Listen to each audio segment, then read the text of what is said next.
Tune into Wealth Health Radio with Joe Murphy, noon to 1 p.m. Sundays on AM 560, The Answer. So how's the separation going? Are you guys able to work things out? No. I think we're headed for divorce. That sucks. Gonna be an expensive legal battle? Well, no, that's one thing we agree on, actually. Arbitration. Arbitration? Like mediation? Sort of, but better. We'll have a firm decision. Oh, that's easier. Who's your arbitrator? Bert Hochberg. That attorney at Schiller, DeCanto, and Fleck? Yeah, senior partner. Comes highly recommended. Are you facing divorce or a family law issue? Burton S. Hochberg offers arbitration services, a dispute resolution process that will save you time, money, and the complexity of litigation. Let Burton hear and resolve your claims with choices that best suit you and yours. To discuss, call Bert directly, or even better, have your attorney call Bert at 773-255-6150. That's 773-255-6150. Again, 773-255-6150. No one knows arbitration like Bert Hochberg. Why go through a difficult divorce? Call Bert at Schiller, DeCanto, and Fleck, Chicago's preeminent family law firm since 1981. Maha starts with Vyrogo, making America healthy again. With the worst flu season in years, you need an immune system boost. The stronger your immune system, the stronger your body fights and defends against So get Vyrogo.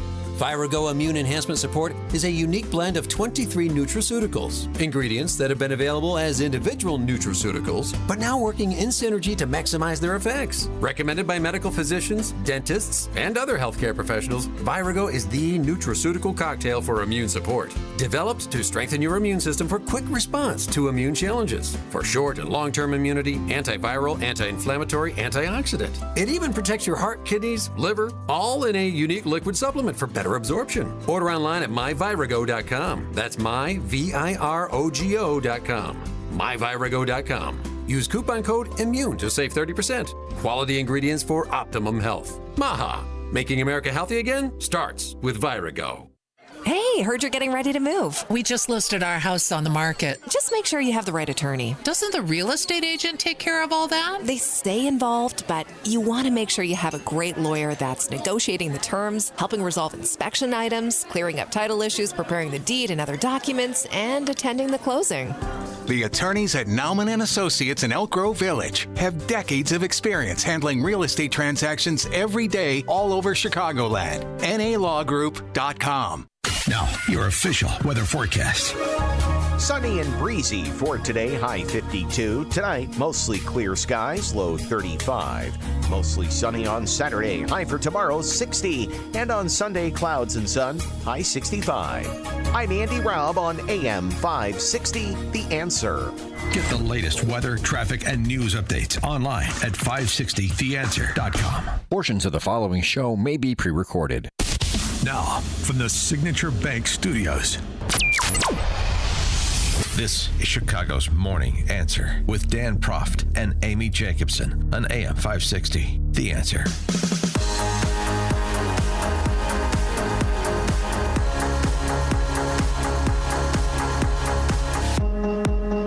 Top of the morning, Dan and Amy. Interesting new survey research out from the Network Contagion Research Institute. Boy, that's an aptly named econometric institute in these days. They looked at political violence, and the results help answer the question, why don't we see any card-carrying members of the New Marxist Party denouncing the lionization of the guy who killed that healthcare executive? Why don't we see any card-carrying members of the New Marxist Party denouncing the attacks on Tesla drivers, Tesla dealerships, unmanned Tesla cars? Why don't we see that? 312-642-5600, turnkey.pro answer line. Well, according to the research here, which is a survey of more than 1,200 Americans, a broader, quote, assassination culture, unquote, appears to be emerging within segments of the United States public on the extreme left, with expanding targets now including figures such as Donald Trump and Elon Musk. 31% of respondents stated that it would at least be somewhat justified to murder Elon Musk. 38% said the same of President Trump. The self-identified left of center respondents, 48% somewhat justified to murder Elon Musk, 55% the same for President Trump. So those who identified as left of center, basically it's 1-to-1. Those who think there is a justification to murder Musk and Trump. And this after there have already been 2 assassination attempts. I mean, one, obviously he was shot in the head, which the media tried. I'll never forget that day. They downplayed. They would not say the word that he was shot for hours, even though when you could see it, if you saw, the press conference or the rally live, you could see the blood. It was just so sick. I mean, what is wrong with America? First of all, it's so wrong that they even had to do the survey. And then when they did the survey, it was like 1-to-1. Well, it's a question. I mean, the question is, why don't you see people taking the opportunity to calm down their fellow travelers, say that is inappropriate, just as you did have people say, like us, say what happened on January 6th with those people who broke the law and confronted police officers who otherwise engaged in unruly, illegal behavior. That was wrong. But they can't bring themselves to do it. Why? Because it's too big of a political risk based on their coalition. Property destruction. Nearly 40% said it is at least somewhat acceptable to destroy a Tesla dealership in protest. How many? 40%. Yeah. Listen, Chuck Schumer, senator, a reporter asked him, can you denounce this violence? Because it's getting a little out of control. Senator, what's your opinion of the violence against Tesla, their products? What are your thoughts on that? Do you denounce the violence against Tesla products and dealerships and cars in the streets? I can't talk about Tesla, but Elon Musk is a disaster for America, and America knows it. Look at Wisconsin. Right. So that's your Democratic Party, by the way. Well, the point is, this survey helps to explain why you get that mealy-mouthed answer from Pagliacci. I can't talk about Tesla, like it's not in the news. We've had a rash of these incidents. But I can tell you that Elon Musk is a bad guy. Sick. By the way, that was the somewhat justified.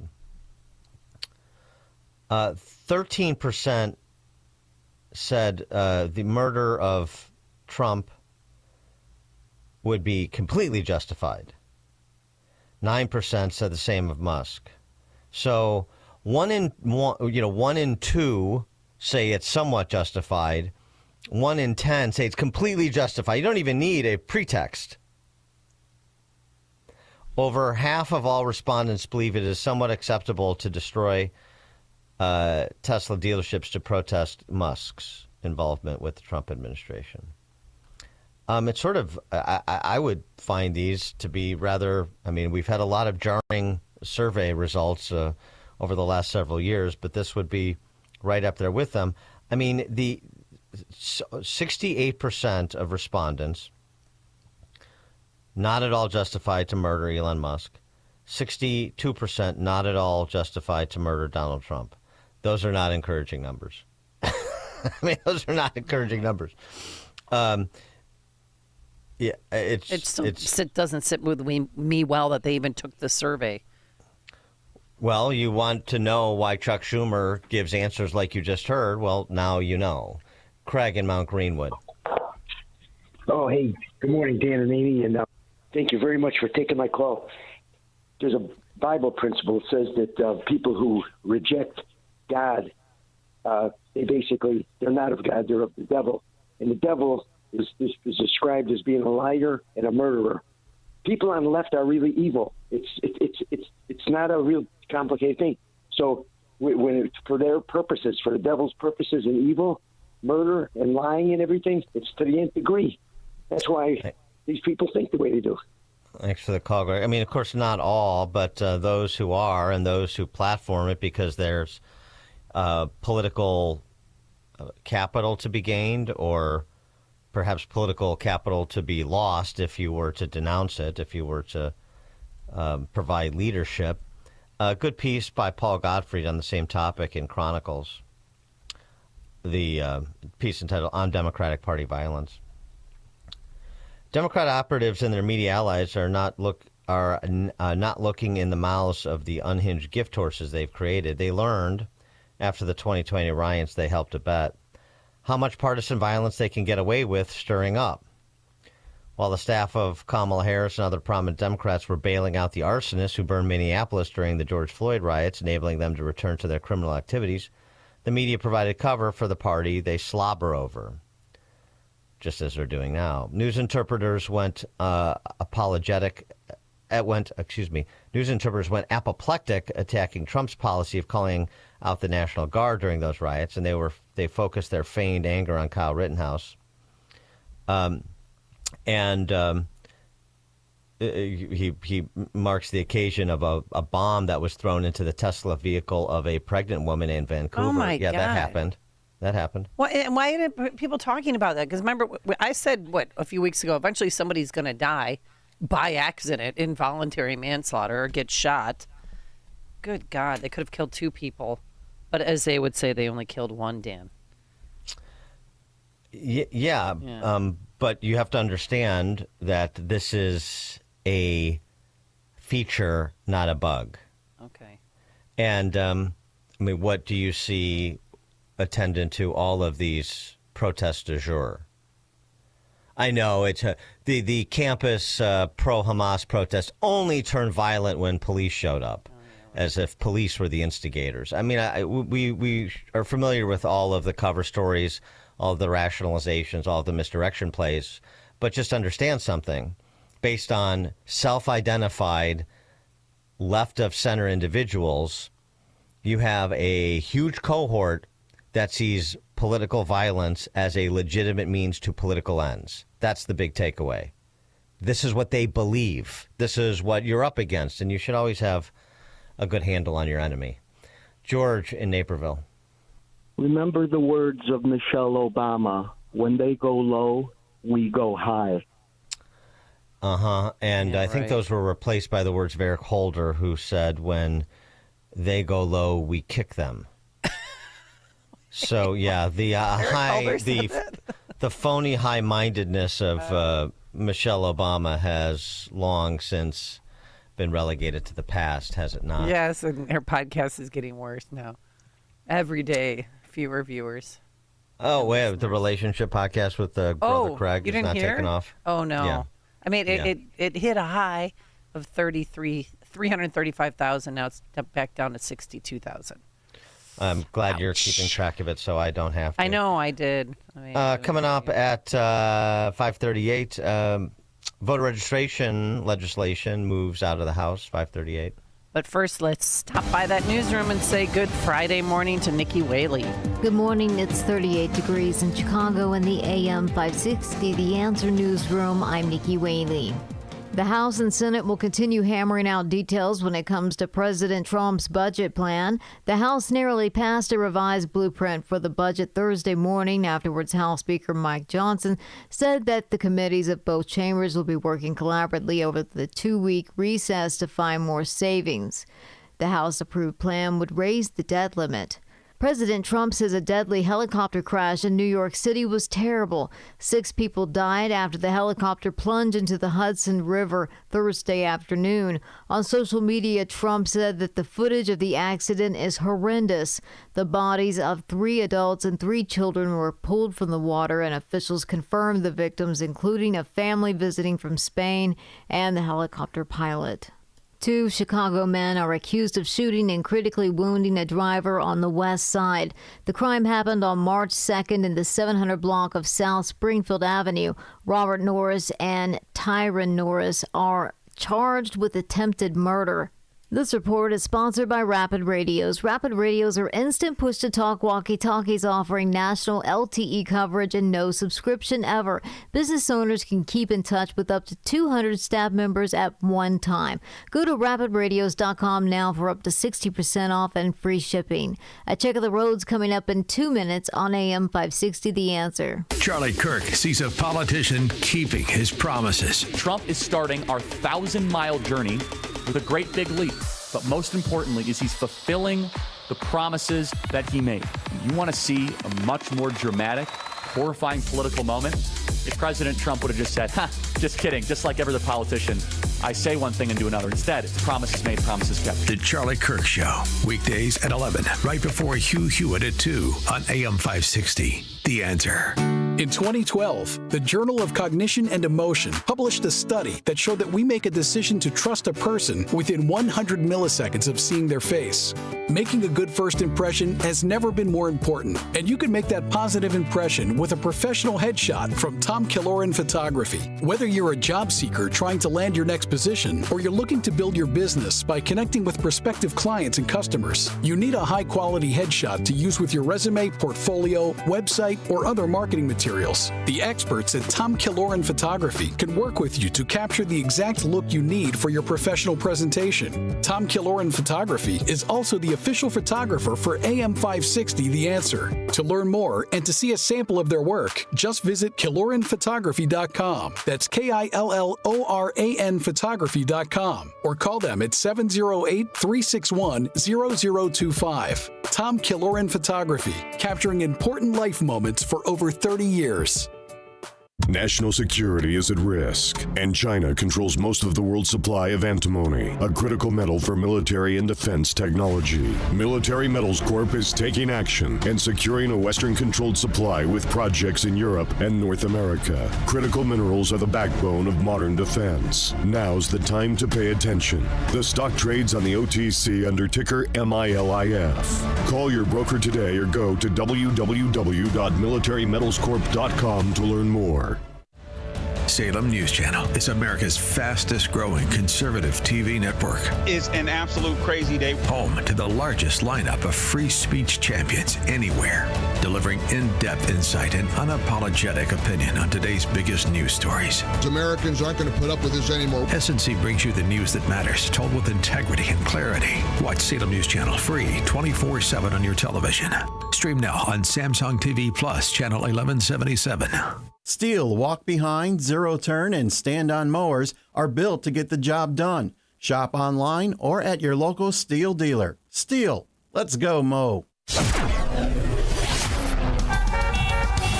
Taking a look at the roads from the Team Hochberg Traffic Center.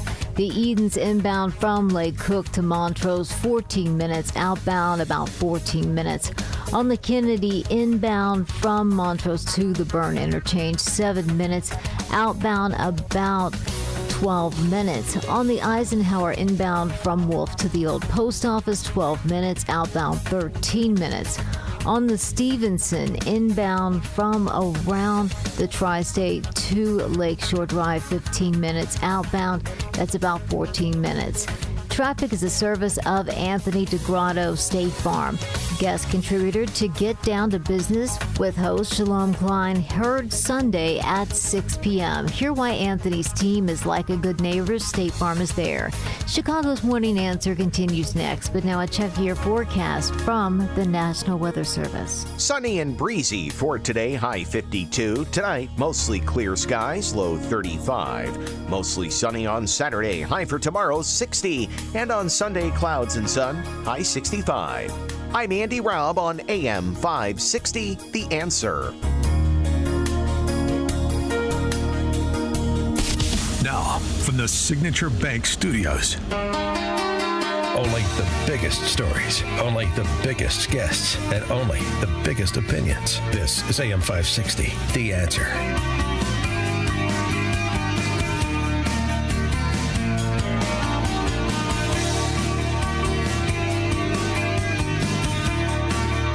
Top of the morning, Dan and Amy.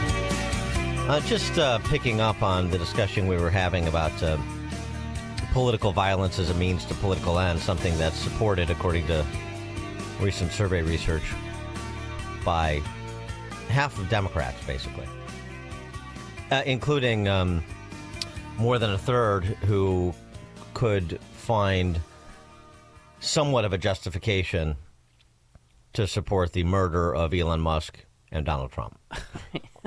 Okay. Oh, God. So Cloud world. Okay, go on. Sorry. In the context of our culture, we look at the story we talked about last week. There's been some developments.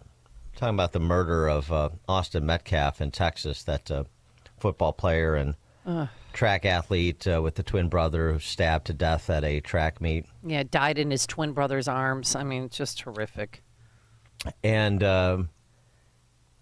the fact that there's a GoFundMe or a Give, Send, Go, I don't know which one. It's Give, Send, Go. For, not for him, I'm talking about for the young man who's accused of committing the crime of murdering him. Give, Send, Go. $331,000. Oh, it's that high already? $331,000 has been raised for the defense of Carmelo Anthony, no relation to the NBA Hall of Famer. And in response to a Give, Send, Go being set up for the accused murderer, there was a GoFundMe or Give, Send, Go set up for Austin Metcalf, and that's drawn somewhere in the neighborhood of $150,000 last I checked. $331,000 for essentially what was a premeditated act.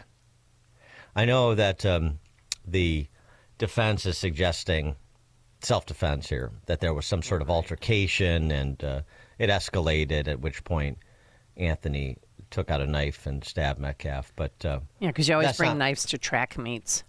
Well, that's an issue. The other issue is that that's not what we understand from eyewitness testimony. Of course, that eyewitness testimony is his twin brother, but there were many, many others there, and I haven't heard anybody support the idea that there was self-defense or that even there was a fight. Mr. Metcalf, Austin Metcalf's father, was asked about that defense, and he said this. As a defense attorney, they're going to try every avenue. That's their job. The truth will come out. There were too many people that were there that saw what happened. My own son told me what happened. There was never a punch even thrown. So I don't care. There was never a phone broken. We've never had contact with this individual ever. So unless you were there, I don't appreciate all the gossip and all the mistruths that people are speaking at this moment.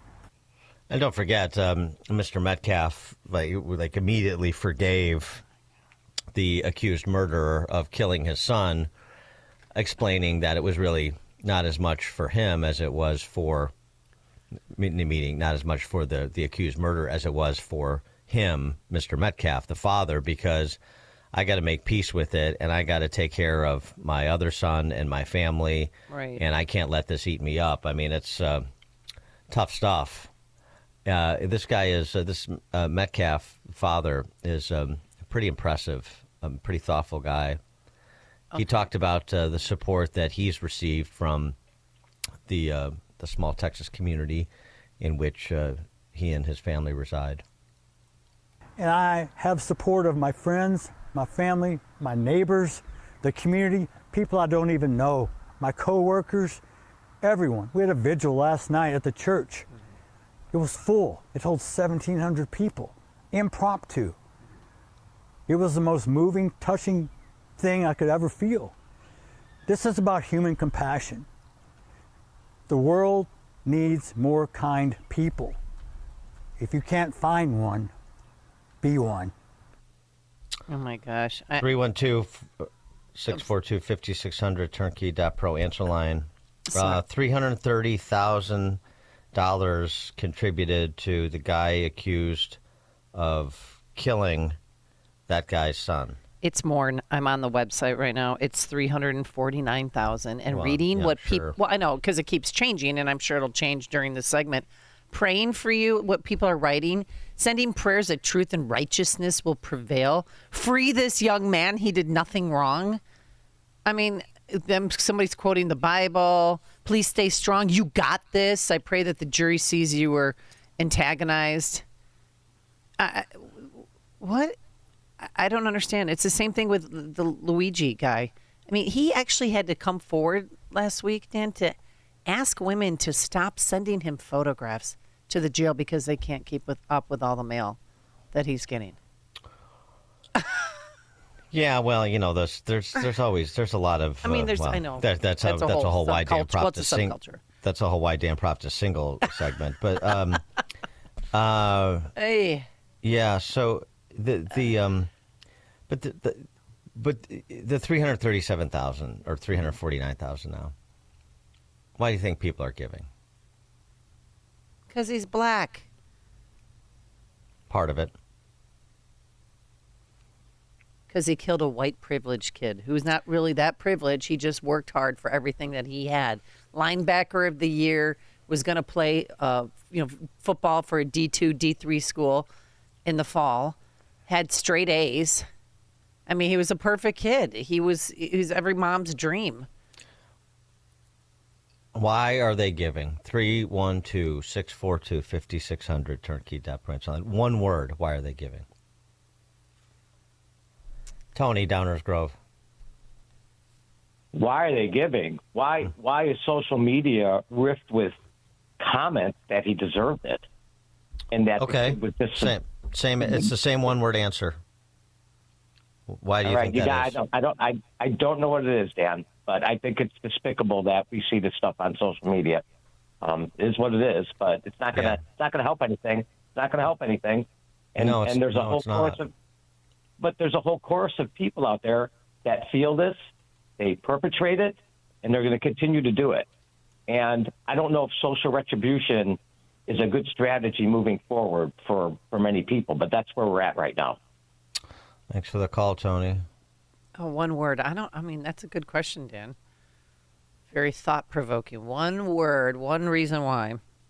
$349,000 has been given to an alleged murderer. One reason why they're giving, one reason why everybody feels compelled, or so many of these people feel compelled to weigh in on this particular killing, what Tony was talking about, inveighing on behalf of the accused murderer. Why? Clay in Libertyville. Morning, Dan and Amy. It's been a while since I've chatted with you guys. Yes, we missed you terribly. The CEO of that company, the funding company, responded to the tweet, somebody asking why it's still being funded. He said everybody is innocent until proven guilty. But the reason that this is occurring still is because Trump is now back in office, and they need to kick off the race wars. This is George Floyd 2.0. That's all this is. Thanks, guys. Thanks for the call, Clay. Luigi Mangione. His fund, it's almost at $1 million. Oh, my gosh. Miro, Northwest Side. I believe the word is guilt, G-U-I-L-T. That's why they're giving? Yes, sir. Guilt. Mm-hmm. That's a text message, Dan and Amy. Not bad. Thanks guilt. for the call, Miro. Yep, two of those just came in. Guilt, I've got a text, equity. I think you're definitely over the target, both of those answers, but I would just broaden it. Jim in Peatone. Yeah, Dan and Amy. Short-time listener, but I'm getting kind of feel. Hey, Jim?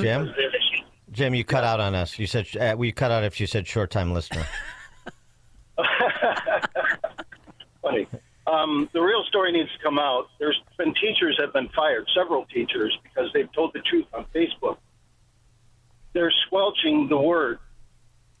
An investigation needs to happen on what the real story is. We're not hearing the real story. Well, tell us the real story. Well, you know what? I can't, because if it gets back to my relative could get fired. Okay, so let me. You're talking. You have a relative at the school in question Correct. here. Yeah. And so let me ask it this way. And you said teachers have been fired for speaking the truth. For posting on social media, yes. Posting on social media. So is what Mr. Metcalf, well, actually his son related himself, the twin brother of Austin Metcalf, who was the eyewitness, is, from your understanding, is his version of events accurate? Not to my understanding, no. It's not accurate. So, no. It's more about the kids and how the other individual, the black kid, was treated prior to this event. There was a long history here. They're not talking about that. Can you divulge anything or give us? So you're saying there was prior history between the accused murderer and the Metcalfs? Yeah, there's been incidents with the father at the school, and also with the twins. They're not good kids. They're in constant trouble. The Texas school districts, they praise the athletes and they give them passes. So this is what's happening. They're just giving these kids a free ride because they're athletes. They let these kids go take off of school during school hours to go do their sports. Well, I mean, that doesn't mean you have a right to get murdered. I mean, so what? A lot of schools do that. So a lot of athletes Amy, get preferential treatment. Yes. Amy, let's understand. There's an investigation that needs to happen, and it probably happened through the courts. But the real story is not out there. That's my point. So what do we know about the accused murderer that's not been reported? I don't know. Okay. I mean, all I'm hearing is the other side of the story. I'm hearing the teacher's side. And the teachers say that these athletes were given preferential treatment because. Well, I don't care. It's not the preferential treatment. No, the teachers are saying they're not good kids. But the teachers. Do you know any of the teachers who have a first-hand account of what happened at the track meet on that day? No, I don't. I don't have a first-hand account, but they have a first-hand account of the kids. Okay. All right. Thanks for the call. Got a lot Jim. of text Appreciate it. messages. One reason why: liberalism, hate. Bill, stupidity. Northwest Side. Yeah, the word is victim. The one that committed the crime, well, he's the victim, not the one that he committed the crime on.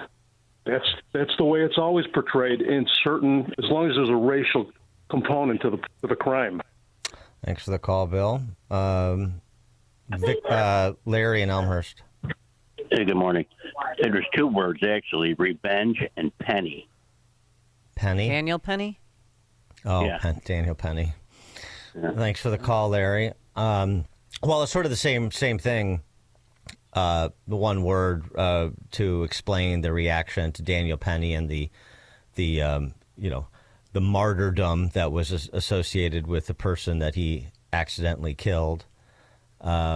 If actually even his chokehold was the proximate cause of his death, which was in much doubt if you remember the trial. But anyway, I take your point on Penny. Gabby in Schaumburg. I'm a little frustrated over Jim's call. It was very useless and didn't give me any information. But I'm going to say it's either privilege or racism. Thanks for the call, Gabby. Renee in Barrington. Yes, hi, good morning. You know, the day after the Butler attempt on Trump, I happened to be having a conversation with a gentleman, and it got around to politics, and he said, yeah, too bad that guy's aim wasn't better. And I was shocked that anybody would think that. And now with the survey information, I think the real damage is what's going on in the households. What are the children of people who are advocating for the death of Musk and Trump? What are the children learning from this? Yeah. Thanks for the call, Renee. I think the one word is politics. Oh. So, yeah, I mean, what people guess, racism, white privilege, equity, victimhood. I mean, that's all sort of under that umbrella of politics. But you can't look at a murder and just assess it on the facts. We have to impute our politics, or the left has to impute their politics into this. And so now thinking about this, black, white, it's a small town in Texas. You know, Texas, that's a haven of white supremacy. Black and white, it's a racist justice system. You know, all of the tropes come out and inform their decision, talking about the left, talking about donors to this individual's, Give, Send, Go, effectively legal defense fund, all of their prejudices and the tropes that they have been fed and have internalized inform their knee-jerk reaction. I mean, I'm interested to hear more about what Jim from Piatone had to say about if there are teachers that have perspective or you want to color in. There was a prior history between the kids, because Mr. Metcalf said there wasn't. Right. So I don't know what the truth is. I'm happy to go wherever the facts lead. I'm happy to take a complete picture. But the knee-jerk reaction on the left is to manifest these specious things they have been indoctrinated to believe with a political donation and a crass comment on social media. And that's our culture. That's so much of our culture right now. Somebody texted into the show, Dan and Amy, reparations. Roger in DeKalb. Yeah, just a couple quick things. The one word first would be abortion, because abortion just desensitizes people, especially when you're willing to abort kids at 9 months old. But then the second one, along the lines of politics, and I totally agree it's politics, but and I'm a dead horse beater, but it's the progressive politics. That is progressive politics. Teachers talk that way. You cannot believe the way teachers talk. I know tons of them. It's really disgusting. And I know they don't know, but I'm telling you, they talk terrible sometimes. Have a good day. Thanks for the call, Roger. Well, this is my point, that I don't want politics to infuse all corners of civil society and our daily lives. That's not healthy for a free society. But the left does. I don't want everything forced through a political prism. If somebody is murdered, I'm interested in the perpetrator, that he gets justice, and the family of the victim gets justice, and what happened and why it happened and how it could be prevented. Is there anything to be taken away from that? I don't care about the race. I don't care about the socioeconomic. Unless there's, some direct unless that is an important piece of the contextual evidence to understand what occurred. But that's not what we have here. And it's not what we have with United Healthcare CEO's murder. It's not what we have in any of these matters. With Rittenhouse, with Floyd, we have to force everything through politics, or the left wants us to force everything through politics, because that's what they do. Force everything through a political lens. As we did this segment, and almost $200 more was raised. I'm going to donate as often as I can. Stay strong, my young black brother. Right. Solidarity and marginality. Politics. Is he really your black brother? Is everyone who's black your brother? Is are black people who disagree with you also your brother? Or are they not your brother? David on the south side. Hello. Hey, David. Hi, how are you? Good. You're on. Go ahead. I think the word is ignorance. Yeah. Okay. Thanks for the call. Mark, Rochelle. I think derangement. They're just typical of all the things we're seeing in today. Feelings mean more than anything, and you can justify murder with your feelings. It's all derangement. Mm-hmm. Thanks for the call, Mark. Sentimental barbarism. That's two words. Sentimentality is one word. That works. Yep. Mike in Kaukauna, Wisconsin. Hey, good morning, Dan, Amy. Thanks for taking my call. In 1969, Altamont Speedway in California, during the Rolling Stones concert, a Hells Angels knifed some kid while the Stones were playing Sympathy for the Devil. So I think this is a continuation of bringing human sacrifice back in focus. So the word is sacrifice. Okay, Mike, thank you. Maurice in Berwyn. Yeah, Dan, you just have impulsive teenagers who have no emotional regulation. And I'll make it real quick. And I feel like ever since COVID has happened, you have a lot of families who are the dysfunction in families have just increased. It's like people got sicker and couldn't stop. And race, creed, color aside, that's a societal ill. Well, it is. You're seeing more. It is, and I don't know what the motive was for this young man to murder the other young man, but of course the question we were talking about is what's the lack of impulse control related to those who are knee-jerk donors to his legal defense fund, who rush to social media to offer racially charged comments and conclusions based on nothing. Sometimes, God bless them, sometimes people just want to pull the card. And sometimes it's not that deep, as kids tell me. He confessed. And it's not as though he didn't.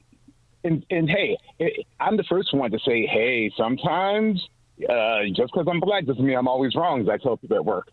But I think you'd be amazed by people I get away with saying at work. But it's true. Who's going to send me to HR? But sometimes you can't get to view it a different way. You have a lot of unwell teenagers who need more mental health support. That's what that kid needed. These dudes just want to react to defend him because he's black. Sometimes you're wrong. Yeah. He needs a full extent of the law. Okay, guys, have a good one. Thanks, Maurice. Good luck at work today. Tom in Blue Island. Dan, and Amy, good morning. I would just add to your, the word politics, just justification of their politics. This murder is justified because of their politics. Thanks for the call, Tom. Dan and Amy, Chicago's Morning Answer. This is the morning show more Chicago radio listeners are choosing. This is Chicago's Morning Answer on AM 560. The Answer. Sign up for the AM 560 Answer Advantage to get early alerts on event ticket sales, special discounts, and contest opportunities. Sign up today at 560theanswer.com/advantage. Enjoy uninterrupted programming from Dan Proft and Amy Jacobson around the clock, all day, every day, including daily replays of Chicago's Morning Answer on Dan and Amy 24/7. Listen now at danandamy247.com. AM 560, The Answer. All right, coming up on Chicago's Morning Answer. At 6:06, there's a school board meeting in Deerfield at middle school district last night. We want to update that case of the administrators who tried to make the girls change in front of a boy, 13-year-old girls. We'll update Deerfield, talk more about that at 6:06. Today, a high of 51 degrees, partly cloudy skies. It's now 6 a.m. WIND, Chicago.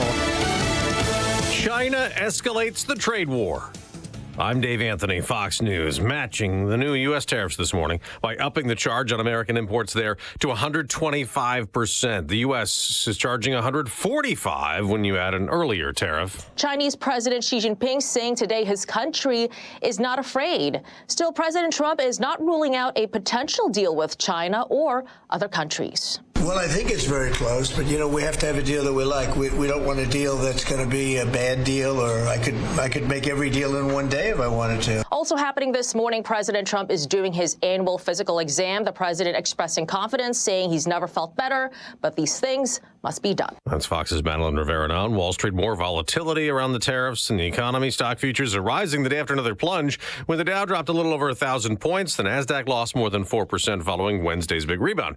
There's another hearing today for Mahmoud Khalil, a legal resident the U.S. is trying to deport for his role in destructive protests at Columbia University in New York City. The Trump administration alleges Mahmoud Khalil's presence in the United States damages foreign policy interest. In a two-page memo signed off by Secretary of State Marco Rubio, the government argues that the Columbia University graduate student should be deported for his participation in anti-Semitic protests and disruptive activities on campus. That's Fox's Chanley Pinner. Khalil and his supporters claim his free speech rights are being violated.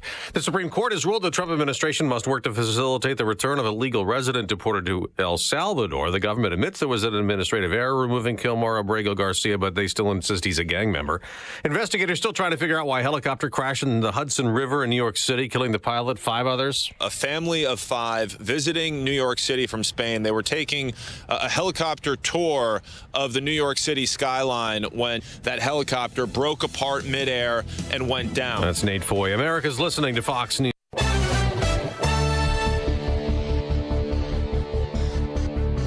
Good morning. It's 38 degrees in Chicago in the AM 560 The Answer newsroom. I'm Nikki Whaley. House Speaker Mike Johnson says that the House and Senate will continue working over the coming weeks on President Trump's budget plan. We have a responsibility to get our country back on a sound fiscal trajectory. The House narrowly passed a revised blueprint for the budget Thursday morning. Afterward, Johnson said committees from both chambers would be working collaboratively over the next 2 weeks' recess to find more savings. The House-approved plan would raise the debt limit, cut taxes, and increase spending on defense and immigration enforcement. More than 70% of Americans say that they're financially stressed, with the majority of those blaming ongoing tariff uncertainty. The CNBC SurveyMonkey poll found that the stress was felt even by 30% of those earning more than $100,000 a year. Inflation was by far the biggest concern, while rates of cooled prices are still high. A bill that supports senior drivers is advancing out of the Illinois House. The legislation would raise the age of a driver taking a driver's exam to renew their license from 79 to 87.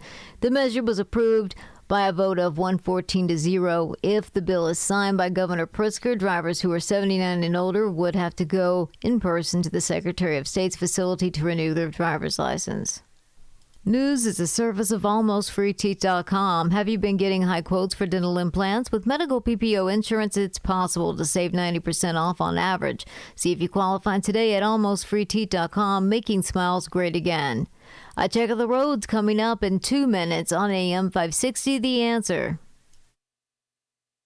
President Trump's tariff policies have turned the stock market into a roller coaster. Across the board, all of the different sectors are down. Reciprocal tariffs are also being lowered during that period. U.S. stocks surged on the news. Don't know how long these tariffs are going to be in place. Chaos that is being created as all U.S. trading partners are hit. The American public is invested in some way in the market. Stay on top of where the markets are headed next, right here on AM 560.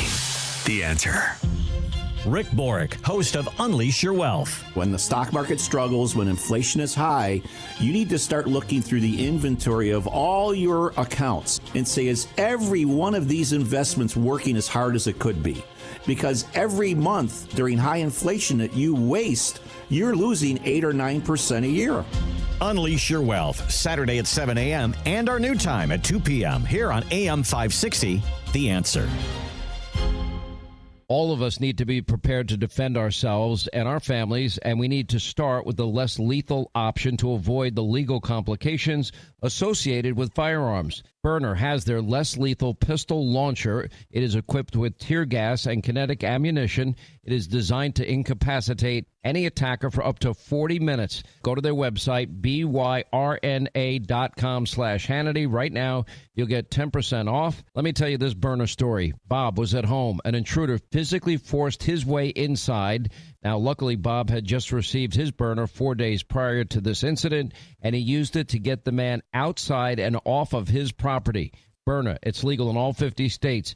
There's no background check needed. It can be shipped directly to your door. Now, see the powerful technology that is Byrna. Go to their website, byrna.com/Hannity. Right now, you'll get 10% off. That's byrna.com/Hannity today. It's Dr. David Goldbaba. Hey guys, it's not enough to manipulate your testosterone by getting those shots. Did you ever stop to ask, why is my testosterone level so low anyway? Well, if you're a Y guy like me, I've got something for you to think about. Hormone levels get skewed not with age. Hormones get skewed by poor lifestyle habits. Our male hormone test can help us find the why behind your male hormone challenges. So give us a call and get your male hormone test today. Pumping hormones into your bloodstream is not the answer, not without the many health risks associated. Stop tampering with your hormones, because if you don't, you'll probably live long enough to regret it. So from one Y guy to another Y guy, let's get her done the right way, the only way, taking more natural steps towards healthy hormone balance and performance today. It's our male hormone test. No blood, just spit. Call 800-794-1855. That's 800-794-1855. It's Health Quest Radio with me, Dr. David Kolbaba, this Saturday morning at 11. Taking a look at the roads from the Team Hochberg Traffic Center. The Edens inbound from Lake Cook to Montrose, 15 minutes. On the Edens outbound, it's about 14 minutes. On the Kennedy inbound from Montrose to the Byrne interchange, about 9 minutes. Outbound, it's about 14 minutes. On the Eisenhower inbound from Wolf to the Old Post Office, 13 minutes. Outbound, 13 minutes as well. On the Stevenson inbound from the Tri-State to Lakeshore Drive, about 18 minutes. Outbound, 14 minutes. Traffic is a service of Team Hochberg. They've helped thousands of AM 560 listeners with the best rates and service. Let Team Hochberg help you by visiting 56david.com or call 855-563-2843. That's 56david.com. Lower.com, equal housing lender, NMLS 1124061. Chicago's Morning Answer continues next, but now check your forecast from the National Weather Service. Sunny and breezy for today, high 52. Tonight, mostly clear skies, low 35. Mostly sunny on Saturday, high for tomorrow, 60. And on Sunday, clouds and sun, high 65. I'm Andy Raub on AM 560, The Answer. Get the latest weather, traffic, and news updates online at 560theanswer.com. Now, from the Signature Bank Studios, this is Chicago's Morning Answer with Dan Proft and Amy Jacobson on AM 560, The Answer.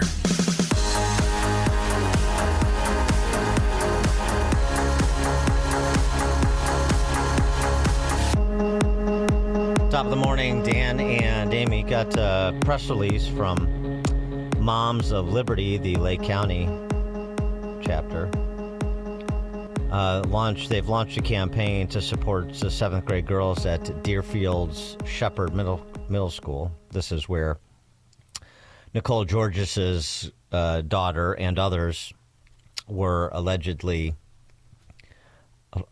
there was an attempt to allegedly force them to change with a 13-year-old boy who has recently started identifying as a girl. And the pressure came not from the boy, but came from teachers and administrators.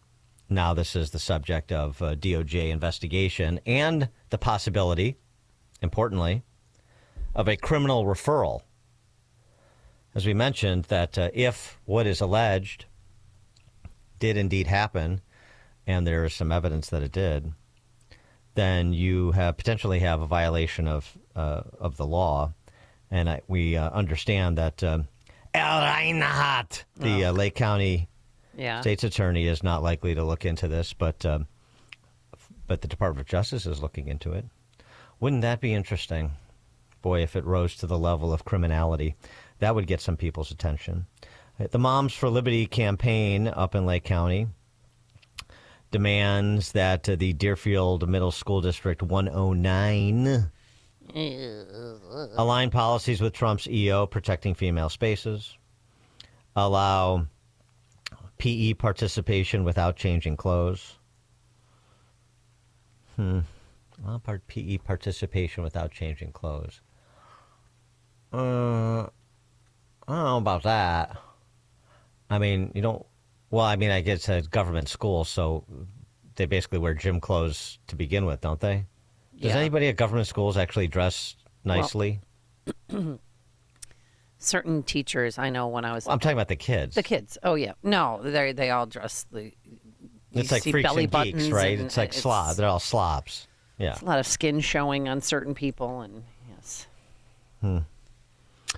Provide affected female students an impartial third-party adult resource reporting to the school board during investigations. This is Moms for Liberty's list of demands. Work with legislators and statewide organizations such as the Illinois Association of School Boards to lobby for amending the Illinois Human Rights Act. Yeah. I mean, I think you could stop at a line with President Trump's executive order protecting female spaces. In terms of amending the Illinois Human Rights Act, how about codifying into the law our understanding of what a woman is? And they have a hard time with that. Well, exactly. Interestingly, on that score, the Supreme Court in Britain is taking up that case. They will issue a judgment on how a woman should be defined in the law next week. Oh, I can't wait. It's a culmination of a challenge brought against the Scottish government by a women's group. Seriously? Yeah. Oh, wow. This is not inconsequential. This is not inconsequential. That's more than we have gotten from some of our Supreme Court justices, as you know. Can you provide a definition for the word woman? Can I provide a definition? No. Yeah. I can't. Oh, come on. You can't? You're a Supreme Court justice. Not in this context. So I'm not a biologist. No, you have to be a biologist to know what a woman is, as Ketanji Brown Jackson infamously sad. She is a woman, yes. And you can't define what a woman is? How would you define what a woman is, Dan? The Women Scotland, this organization, sex-based protection should only apply to people born female, while the Scottish government says that should also include people pretending to be female, who have a officially licensed gender recognition certificate signed by the Scottish government. This is the impasse. But I mean, sounds like a Saturday Night Live skit. Wait, that's here. What is this gasping? This is in Deerfield. This is everywhere. I mean, there's no surprise here. The only surprise is that the High Court in the UK is actually taking it up.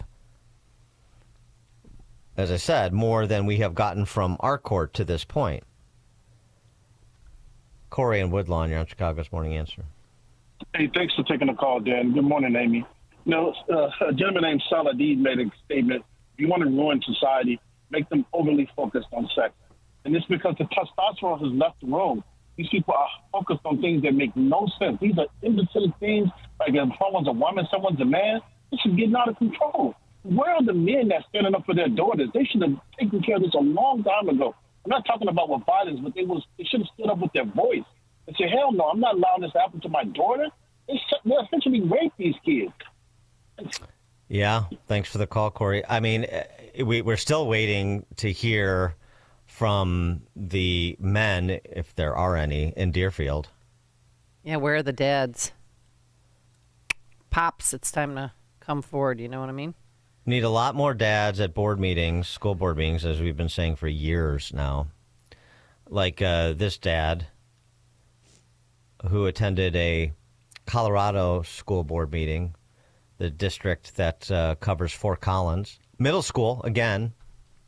It's a book that everyone listening to this show should be familiar with. It's a battle that everyone who listens to this show should be familiar with.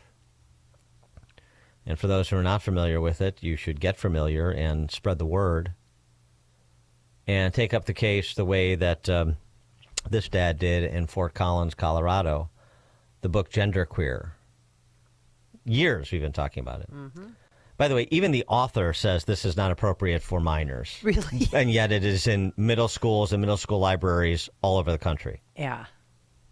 Had literary value. The book Genderqueer, which is in Preston Middle School, along with many other inappropriate books.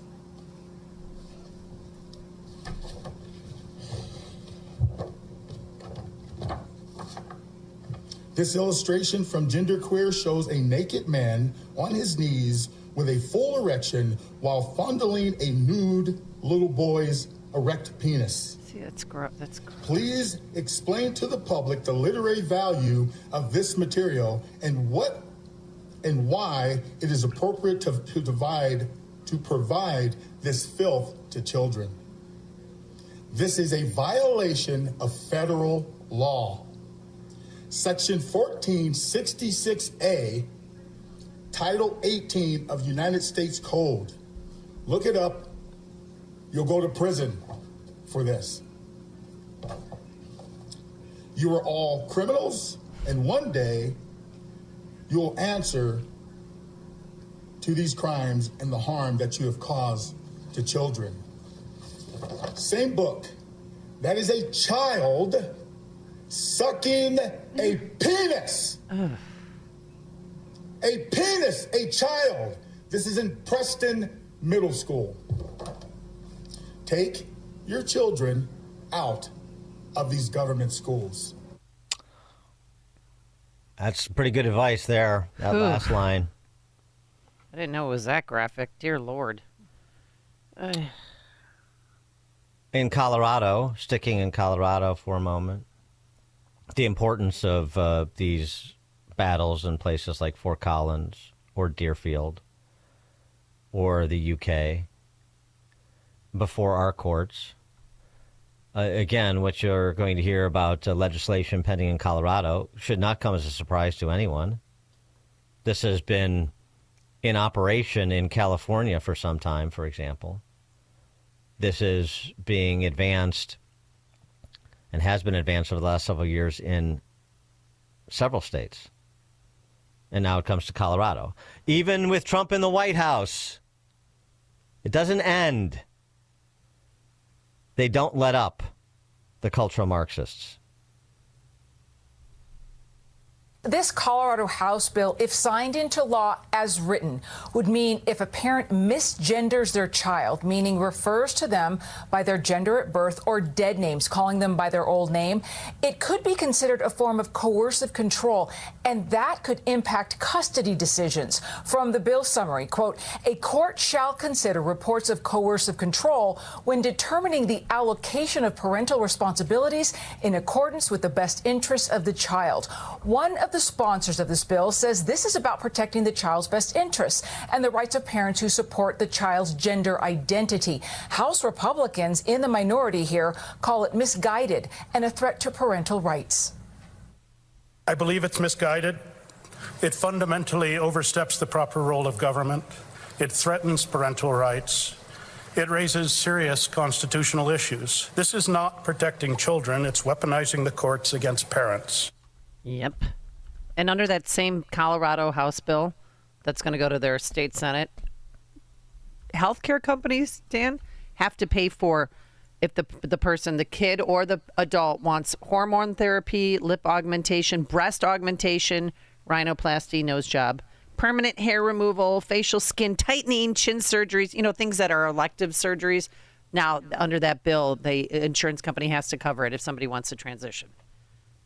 Just to be clear on this, if you don't support your kid identifying as trans and moving in the direction of taking medical action, new names and all that, then you could lose custody of your child. Uh-huh. Okay. Don't think that won't come here, folks, because it will. Well, I mean, it's even in a de facto way. I mean, in the de facto ways that, as we have seen many cases, talked about many cases where school districts hide what is going on at school versus what's going on at home. They aid and abet these quote unquote transitions, behaving as groomers. I mean, that may be a slightly overused term, but there is application for that term. Eric in Rolling Meadows. Hey, good morning, guys. Happy Friday. Why don't we just start calling state reps by opposite titles, called, women Mr. and men Mrs., and see how they like it. Maybe stir things up a little bit, put it in their face. They're forcing us to accept titles, right? Just a thought. Thanks for the call, Eric. Since we're on the schools, just one more thing here locally. I wanted to make sure we fold it in. It's another school district that never disappoints. Glen Ellen, District 41. Oh, boy. Is pleased to announce the addition of new school menu items that are both halal-friendly and vegetarian, available to all students starting this week. It's available to all students. Well, that's nice of them, isn't it, Dan? Yeah. That's so sweet. There's great demand. The halal food guidelines focuses on animals are raised and handled and prepared for meat to be considered halal. The animal must be healthy, humanely slaughtered by a trained individual, and blessing must be said during the process. Halal food must also not contain pork or alcohol-based ingredients. To read more about school halal meals featuring District 41, the Chicago Tribune dutifully profiled this addition to the Glen Ellen School District 41 menu as well. So what's wrong with that, Dan? I'll read an email from a parent in lieu of my opinion. I just read the accommodation for Muslim students with a halal choice. I was wondering if Orthodox Jewish students, Hindu students, vegetarian students, Buddhist students, Jainism students, vegan students, and Catholic students will also be accommodated in our cafeterias. My belief is that students who have special dietary needs for whatever reason can bring a lunch from home. What a concept. If you accommodate one religion, I expect that all religions will also be accommodated, whether they ask for those accommodations or not. To not do so would be discrimination. I don't want to have to tell my neighbors that District 41 discriminates based on religion. Could you imagine if you had to tell your neighbors that District 41, if you were in leafy Glen Ellen, if you were at Glen Elk Country Club, and you had to tell your neighbors about this terrible occurrence where District 41 discriminates against people based on their religion? Oh, heavens. That's a nicely positioned email that was sent in to the superintendents, which will immediately fall on deaf ears, of course. But that's what's going on in Glen Ellen.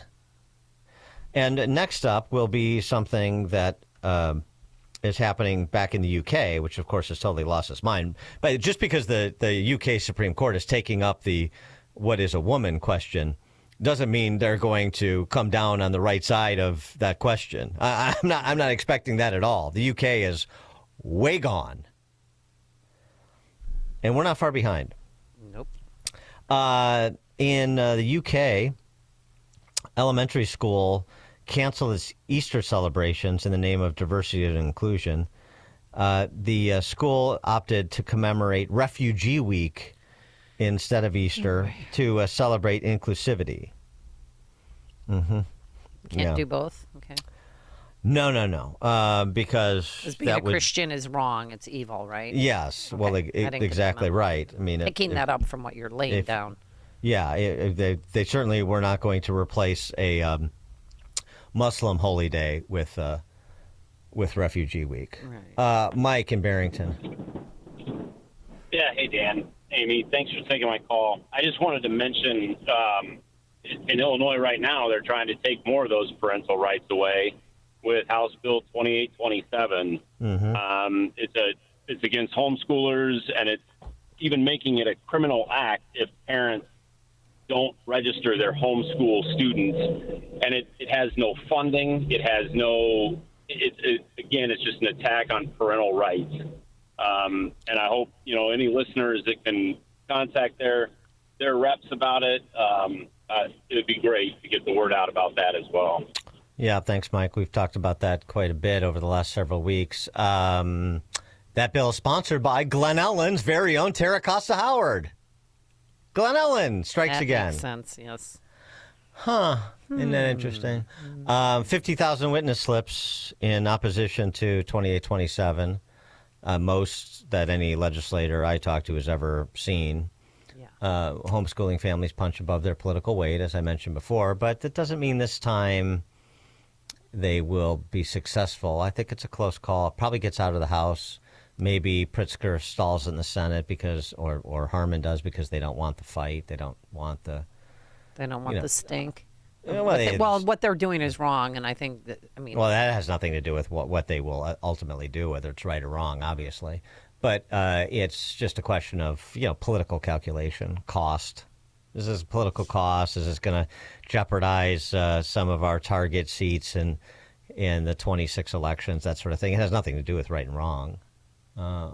So we'll see on that. And what Pritzker feels like too, whether or not that he wants to throw another stop to the teachers' unions by moving that legislation along and signing it. We'll see. But I mean, the larger point, bringing you all of these anecdotes, is that the assaults continue from the left unabated. Yep, they're never going to stop. Both actual assaults, violence, as we talked about earlier, as well as these policy assaults on the family, on the institutions that you finance, government schools, and that the institutions that are supposed to be the building blocks of civilization. They continue unabated, despite Trump being in the White House. Internalize. Dan and Amy, Chicago's Morning Answer. This is Chicago's Morning Answer. Your show keeps me alive during the week. There's nobody I'd rather listen to between 5 and 9 in the morning than you guys. On AM 560, The Answer. Whew, that shot was money, Lisa. Hey, speaking of, did you ever figure out what to do with your parents' old coin collection?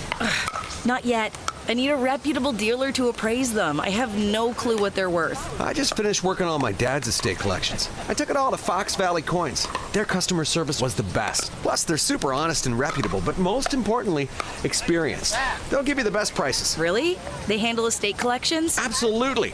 Buying, selling, appraising, they do it all. It was quick and simple, and we maintained our privacy. Fox Valley Coins made the whole process easy. That's exactly what I need. Are they local? Right in Naperville. They have an easy website to remember. FoxValleyCoins.com. Perfect. Now let's see if you can return this shot.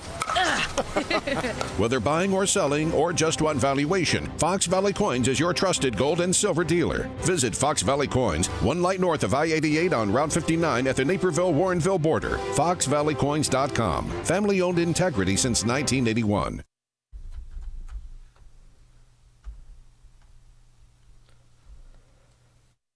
Signature Bank is Chicago's fastest growing independently owned business bank. It's a bank that cares about your business and is invested in your success. I'm Dan Proft, and I know this because Signature Bank is my business bank. Hi, I'm Chris Johnson, CEO of Classic Cinemas and proud customer of Signature Bank. We are a local family-owned business that is known for free refills on all sizes of popcorn, soft drinks, and ices. With over 9,000 heated recliners in 16 locations, we marry the traditions of the past with today's state-of-the-art technology. Throw in a 30-minute guarantee and an after-movie mint, and you have the perfect night out. As we strive to make every guest our priority, Signature Bank does the same with their customers. The team at Signature Bank is interested in taking my company forward. They have all the resources and solutions of the big banks, but they customize their offerings to meet my business needs. The customer always comes first with Signature Bank. Signature Bank helps local businesses succeed. Let Signature Bank turn your business vision into reality. Visit signaturebank.bank. Member FDIC, equal housing lender. You've heard us talk about our campaign this spring with Caring Network. They're a local pro-life organization based here in Chicagoland, and they're working to prevent abortions in Illinois by reaching abortion-minded women with a message of life and hope. But they need your help to do that. Illinois has become a destination for quote-unquote abortion tourism. As our neighboring states have restricted abortion, more women are coming here. The number of abortions in Illinois has in fact doubled in less than 7 years. Caring Network is committed to reaching the abortion-minded woman, the woman who gets pregnant unexpectedly and is likely to go to a Planned Parenthood or another abortion provider to end her pregnancy. Caring Network needs your help to reach her first. You can help this effort by making a one-time donation of $150. That amount will make it possible for Caring Network to reach 5 women who are considering abortion. What does Reach Her First mean? It means they provide services like telehealth counseling with a nurse, or they can schedule an in-person appointment to show a pregnant woman her baby on an ultrasound. To learn more and to make a donation to Caring Network, just go to 560theanswer.com/caring. Again, that's 560theanswer.com/caring. Can you afford not to have effective video surveillance? Is your outdoor inventory at risk? Theft and vandalism can hit your bottom line hard. Stop these events before they happen. Monitor your business 24/7 with alarm detection systems. We prevent crime with live operators watching video alerts, ensuring your assets and employees are secure. It's not worth the liability when you can effectively protect what matters most. Call ADS at 1-630-844-6322 or visit adsalarm.com for a free demo. Alarm license number 127000143. Spending too much on security guards to patrol your property? With rising crime rates, guards may not be enough. And the cost, it's adding up fast. At Alarm Detection Systems, we offer a more innovative solution. Live video monitoring. Cameras provide extra coverage in even the hardest to reach areas. Unlike guards, they never get intimidated. Our operators watch video alerts in real time, cut costs, increase coverage, and stay secure. Call ADS at 1-630-844-6322 or visit adsalarm.com for a free demo. Alarm license number 127000143. AM 560, The Answer. All right, coming up on Chicago's Morning Answer. Man, I don't know. Maybe Kevin O'Leary is right. We should just skip ahead with the Chinese Communist Party. Let's go to 500%, 1,000%, whatever it needs to be to get Xi and Trump at the table. We'll start there with Scott the Cow Guy, Shellady, 636. Yeah. And speaking of that, Governor Pritzker is heading to Washington, D.C. We'll tell you why and when. But now let's head into the newsroom. Here's Nikki Whaley. Good morning. It's 38 degrees in Chicago in the AM 560 The Answer newsroom. I'm Nikki Whaley. China's raising tariffs on U.S. imports from 84% to 125%. The Chinese Commerce Ministry made the announcement this morning, reaffirming that China was ready to fight to the end in this tariff war against the U.S. On Wednesday, President Trump announced a 90-day pause on his global tariffs on imports from all countries except China. Instead, he raised tariffs on Chinese imports, which are now at 145%. Dive teams will be back in the water today looking to recover pieces of the helicopter in Thursday's deadly crash into the Hudson River. Mangled pieces of the helicopter were pulled to the shore after the crash, but some of the wreckage remains in the river. The Chicago Police Department's mourning the death of an officer. The Cook County Medical Examiner's Office has identified the officer as Marissa Torres. Police say the 34-year-old was found dead early yesterday with a gunshot wound to the head in the 18th District Station on Division and Larrabee Streets.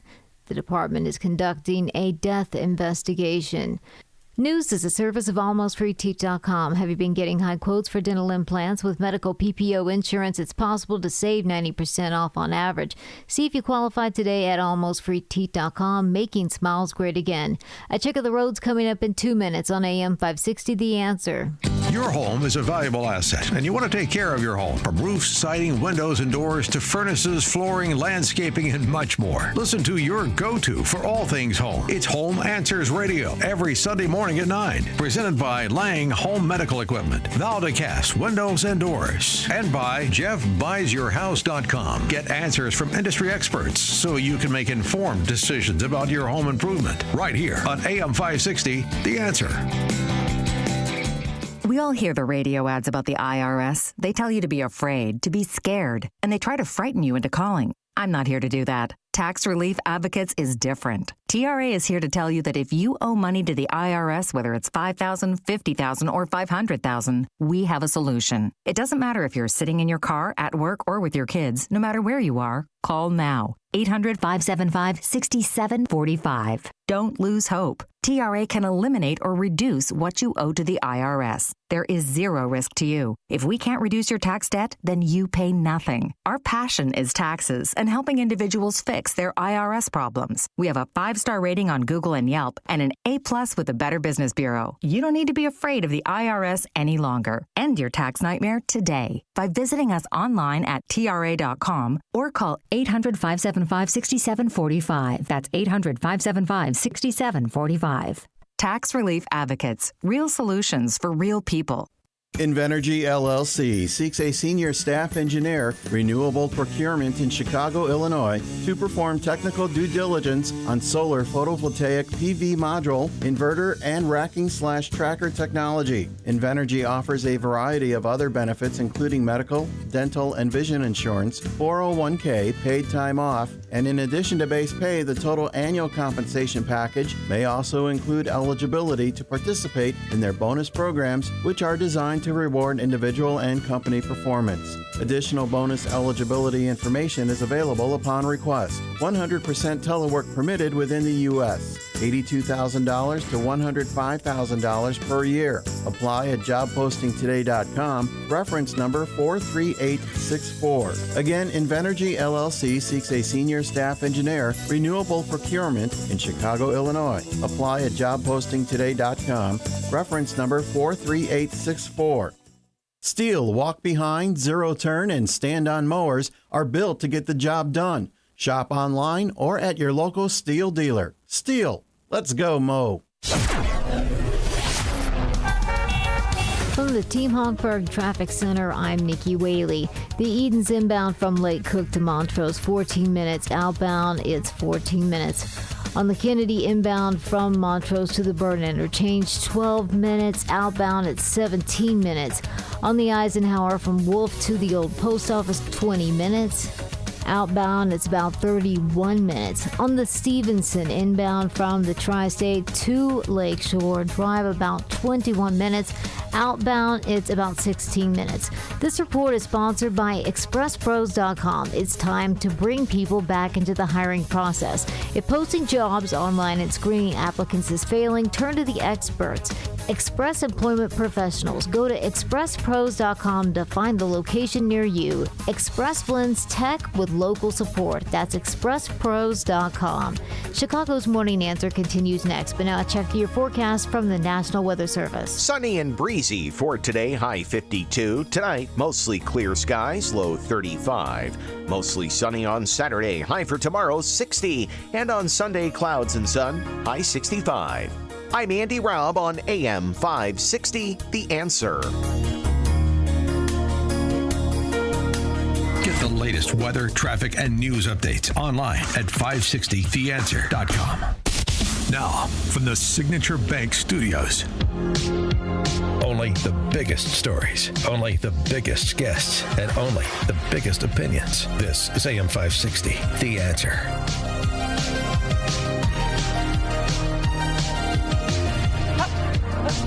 Top of the morning, Dan and Amy. President Trump at a cabinet meeting yesterday addressed the situation with China as it pertains to the escalating tariffs in both directions, saying, we'll get a deal done. Don't you fret. Well, we'll see what happens with China. We would love to be able to work a deal. They've really taken advantage of our country for a long period of time. They've ripped us off beyond nobody. How people stood for it, sitting in my position, is not even believable. And we're talking about many presidents, not just a couple. But they did, and all we're doing is putting it back in shape. We're resetting the table. And I'm sure that we'll be able to get along very well. I have great respect for President Xi. He's been, in a true sense, he's been a friend of mine for a long period of time. And I think that we'll end up working out something that's very good for both countries. I look forward to it. Well, one of Trump's most vociferous supporters, particularly on this topic over the last several days, has been Shark Tank's Kevin O'Leary. Mr. Wonderful, we call him. We don't. You can. He was on MSNBC yesterday, raging again in the direction of China. A lot of it based, he says, on his personal business experience with the Chinese trying to do business in China. And he wants the Chinese Communist Party to change their ways, and this is the time to do it. You've got Xi. Okay. He's the supreme leader for life. What keeps him in power? Yes. Keeping people employed and fed. Now, when you shut down a factory, I think Janice Mackey-Ferrer just on before me, he's talked about this. When you shut down a factory, you put thousands, if not tens of thousands of people unemployed in China. They take burning torches, just like in a Frankenstein movie, up to the castle, and that's a bad outcome for the supreme leader. He knows that. Now, what's the largest consumer market on earth? The United States. Almost 40% of all goods consumed worldwide. What's the largest GDP? 25 or 26% GDP of the world? The United States of America. China needs the United States of America. We have the upper hand right now. We have the cards. Now's the time to settle this, because we may not be the largest economy forever, but right now we can squeeze Chinese, and I'm talking about the government, not the people, to comply with the laws and get a level playing field between China and the United States of America. If it takes a little volatility, a little indigestion, a little acid reflux, I don't care. I want this thing worked out now because I can show you countless occurrences of where I've backed, as an investor, a company that gets to $5 million in sales with a consumer good or service on Amazon, on Alibaba, and then as soon as it hits $5 million, it's knocked off. They steal the IP, they manufacture it there, they sell it back into this market. I'm not okay with it. I'm not okay with that anymore. That's the nature of the... For more on, the Chinese impasse in particular, but the tariff strategy in general, and the coming impacts, in addition to the ones already felt, Scott the Cow Guy Shelley joins us, market specialist for Market Day Report, 10:30 to 1. He's also the host of the Cow Guy Close, 1 to 1:30, both at RFD TV. Scott the Cow Guy, thanks for joining us. Good morning. Good Friday morning. Yes, same. And so, are you as intense about this reckoning that must come now as Kevin O'Leary? He's obviously smarting because he's got businesses over there that get hosed. But, I'm in his camp on that one. I'm not as angry as he is, but absolutely. We've treated them with kid gloves for a long time. We treat them like they're still a third world country at the UN. I think they still get most favored nation status. It's a joke. But the rest of the world doesn't know it. And, I got to know it when I was running a tech company in London about 20 years ago. He's right about the IP. They steal between $500 billion and $1 trillion worth of IP, intellectual property rights from us every year. It's absolutely maddening, but no one really does anything about it. Everybody turns the other cheek, and it's been the state of play. But for his comments about, are you going to have a little bit of indigestion? There's been some indigestion, but I think at the end of the day, look, how about this? We had indigestion when we had 9.1% in inflation for no good reason under Joe Biden.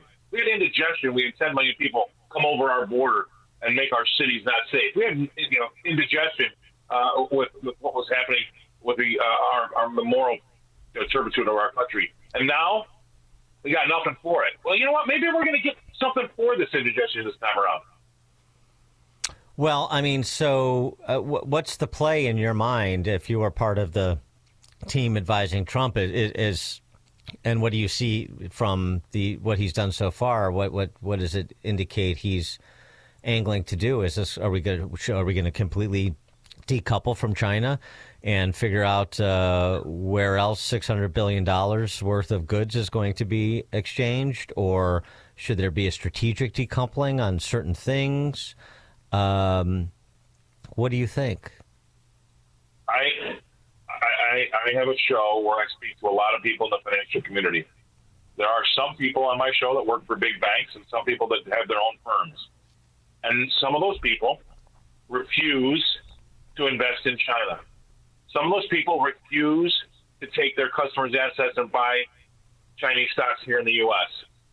And I think that those people are going to be made right in the long run. Now, they've missed out maybe on some opportunities, but they've taken the stance that it's untenable to want to get into bed with China. And that goes to the fact that, are you going to see China be part of this BRICS, BRICS, new reserve currency? Who wants China to be in charge of the reserve currency? It's farcical if you ask me. So I'm in the camp that I think right now he's got basically a structural embargo, right? And Scott Besson said it the other day. The Chinese can raise their tariffs all they want because it just doesn't matter. It's like that movie Meatballs. He's got 4.5 times as much stuff here than what we buy from them. Right, almost 5 times, 5 to 1. Are they implementing the tariffs? Are they doing it, or is this just talk? Do you actually think that they're implementing the tariffs right now, collecting? No, I think that they're not. There's just not going to be no goods. It's not going to happen. We just have these. Like I said, it's like a structural embargo, a de facto embargo. But we're not. There's not going to be any trade at those levels of those prices. Say goodbye to your Temu and your Shine. What do you think about Adam Schiff and others that say this is market manipulation by Trump putting on Truth Social to buy, and then a half hour later he puts a 90-day pause on the tariff program. I mean, it's not as if Democrats haven't been doing that, getting insider trading information for years. It's not insider trading when it's made public. That's idiocy.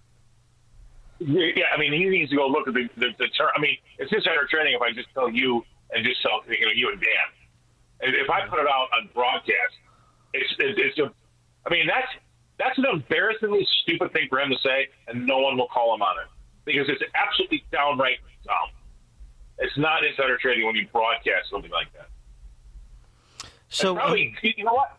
It's dumb that he didn't buy. That's better. How about that? So your market outlook in this environment where maybe we'll be cutting deals with our allies, maybe we'll get some sort of deal, as Trump indicated, with China. Maybe it looks like marginal move in the direction of a freer and ostensibly fair trade, a la NAFTA to USMCA, and maybe none of that happens. What's your crystal ball say for the next couple of quarters? It could be rather volatile. I don't know. I think it will slowly but surely settle down because people do get sick of it and they get immune to it, just like we did the Russia-Ukraine war when it comes to the markets. But I will say this. I think that there will be some people that acquiesce and come to the table because Donald Trump's not for punitive trading. I think he's for fair trade. This war that we're having, this trade war that we're having with China, it needs to happen because they have been the world's largest abuser, and every other country knows that. It's not just us. And whether he planned it or whether he backed into it or not, getting a lot of these other countries on our side and cutting some deals with them for free trade, while at the same time leaving China out, could be a masterful plan. I think it will be all okay in the end. I actually went out. I very rarely just buy single stocks myself, but I got so angry with this stuff because it's so overblown what's been happening in the market. We've got a $32 trillion economy here, and we're talking about $400 billion worth of tariffs. I mean, come on. It's like these robots that trade these markets are so hypersensitive to the word tariff. This is a tempest in a teacup, and it's been blown way out of proportion. So, folks, this will pass. But I will say this: for 6 months, we're going to have a difficult time. You do not see 3,000-point rallies in the Dow in bull markets. Bull markets do not shoot higher like that; they grind higher. So that was a flag to me that we still have some downside to go, or at least some big time volatility. Don't take that as the 2 days ago that rally as something that says this is done. When you see rallies like that, that's usually most often, almost all the time in a bear market, or at least a short-term bear market. So I still think we have some difficult times ahead. And difficult times include the prospect of a recession before the year is out? I think I've been saying on my show for the last 3 years we've been in a recession. Remember, in 2022, we had 2 negative quarters of GDP, and the government came out and said that's not a recession anymore. We changed the definition. Well, guess what?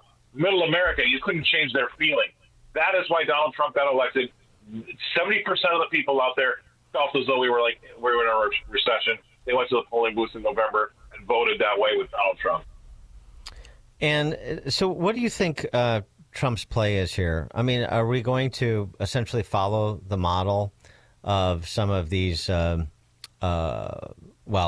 command control economies, as well as Western European economies, which are sort of de facto command control, not as much as China, but in that direction? An industrial policy, and we're going to, instead of subsidizing consumption, which is what we do in this country, I mean, this people maybe don't appreciate this. I mean, we subsidize housing, we subsidize college education, we subsidize consumption through transfer programs, entitlement programs. I mean, we subsidize consumption. These other countries subsidize production. Is Trump just flipping the script here? Yes, I think so. I do. I think, and the path that we've been on, is unsustainable. And this issue that he's put in our laps, all this market tumult that he's put in our laps, was going to be put in our laps in the next 4 to 8 years, 5 to 10 years, if you ask me. He's just pulled it forward. We cannot continue on this path of spending money we don't have. We spent $10 trillion over COVID in a year either side of it. $10 trillion. The world spent $20 trillion on all of the economies in the world for that COVID period, and we spent half. I mean, that's insane. And we did that because we wanted to mask over the fact that our economy was not doing very well, i.e. the 2022 recession. So all we did with the Biden administration was spend to buy a positive GDP so that he never had to have a recession on his hands. And I'll tell you this, our numbers here, the research here says that the fine for every $5 we spent, the taxpayer money, only bought us $1 of GDP. We couldn't even cheat well. So I think he's flipping the script, and I think this issue was going to be in our laps anyway. And I'd rather deal with it today than I would 5 years ago. Well, thinking about these dynamics sort of at a macro level. So on the one hand, let's again, these are all hypotheticals based on things that are in process actually coming true. So one is reduce spend by $1.5 trillion. That's the framework that came out of the House yesterday. We'll see.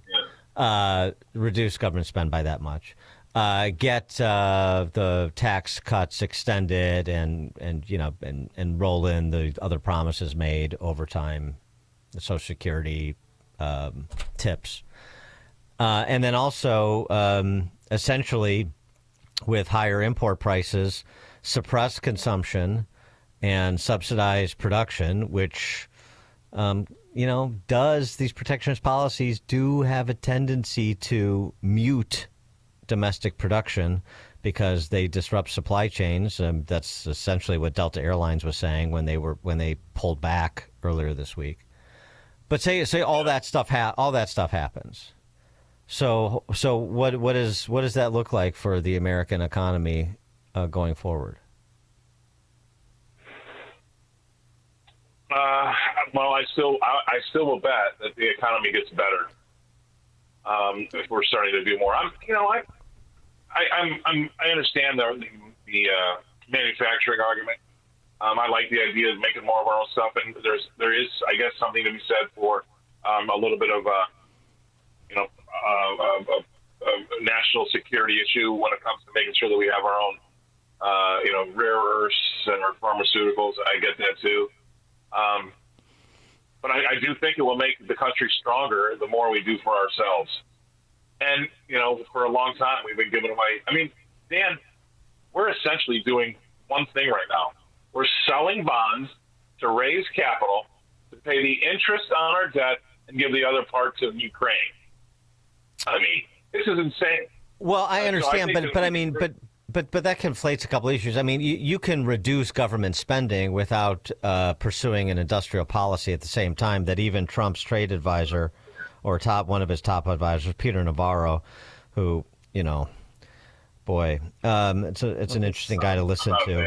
I'm not a fan either, but he said the tariffs could cost the U.S. economy $6 trillion over 10 years. Now, I don't believe his projections on the rosy side or the downside, but he makes those sorts of predictions as if $6 trillion over 10 years is not a big deal, and it is a big deal. Well, that just proves to you what I've been saying for probably the last 3 years. Anybody in that part of the world doesn't understand how big a trillion is. Just real quick, if you want to burn a trillion seconds, how about you want to burn 1 million seconds off a clock? You know how long that takes? It takes 12 days to burn 1 million seconds off a clock. If you want to burn 1 billion seconds off a clock, it takes 31 years. So 1 billion seconds ago was 31 years ago. Now, if you want to burn 1 trillion seconds off a clock, it takes 31,700 years. So 31,700 years ago was 1 trillion seconds ago. That's why when these guys throw the word trillion around in Washington, they have no idea how big it is. If you got $1 million a day since Jesus Christ was born, you would still not have $1 trillion. And so he's talking about $6 trillion like it's no big deal. Well, it's a big deal, but I don't think it's going to happen. But the old notion that you've got Nancy Pelosi talking about $7 trillion spending bills, and Navarro dropping $6 trillion in 10 years. This is why we're in trouble. They don't understand the magnitude of the money.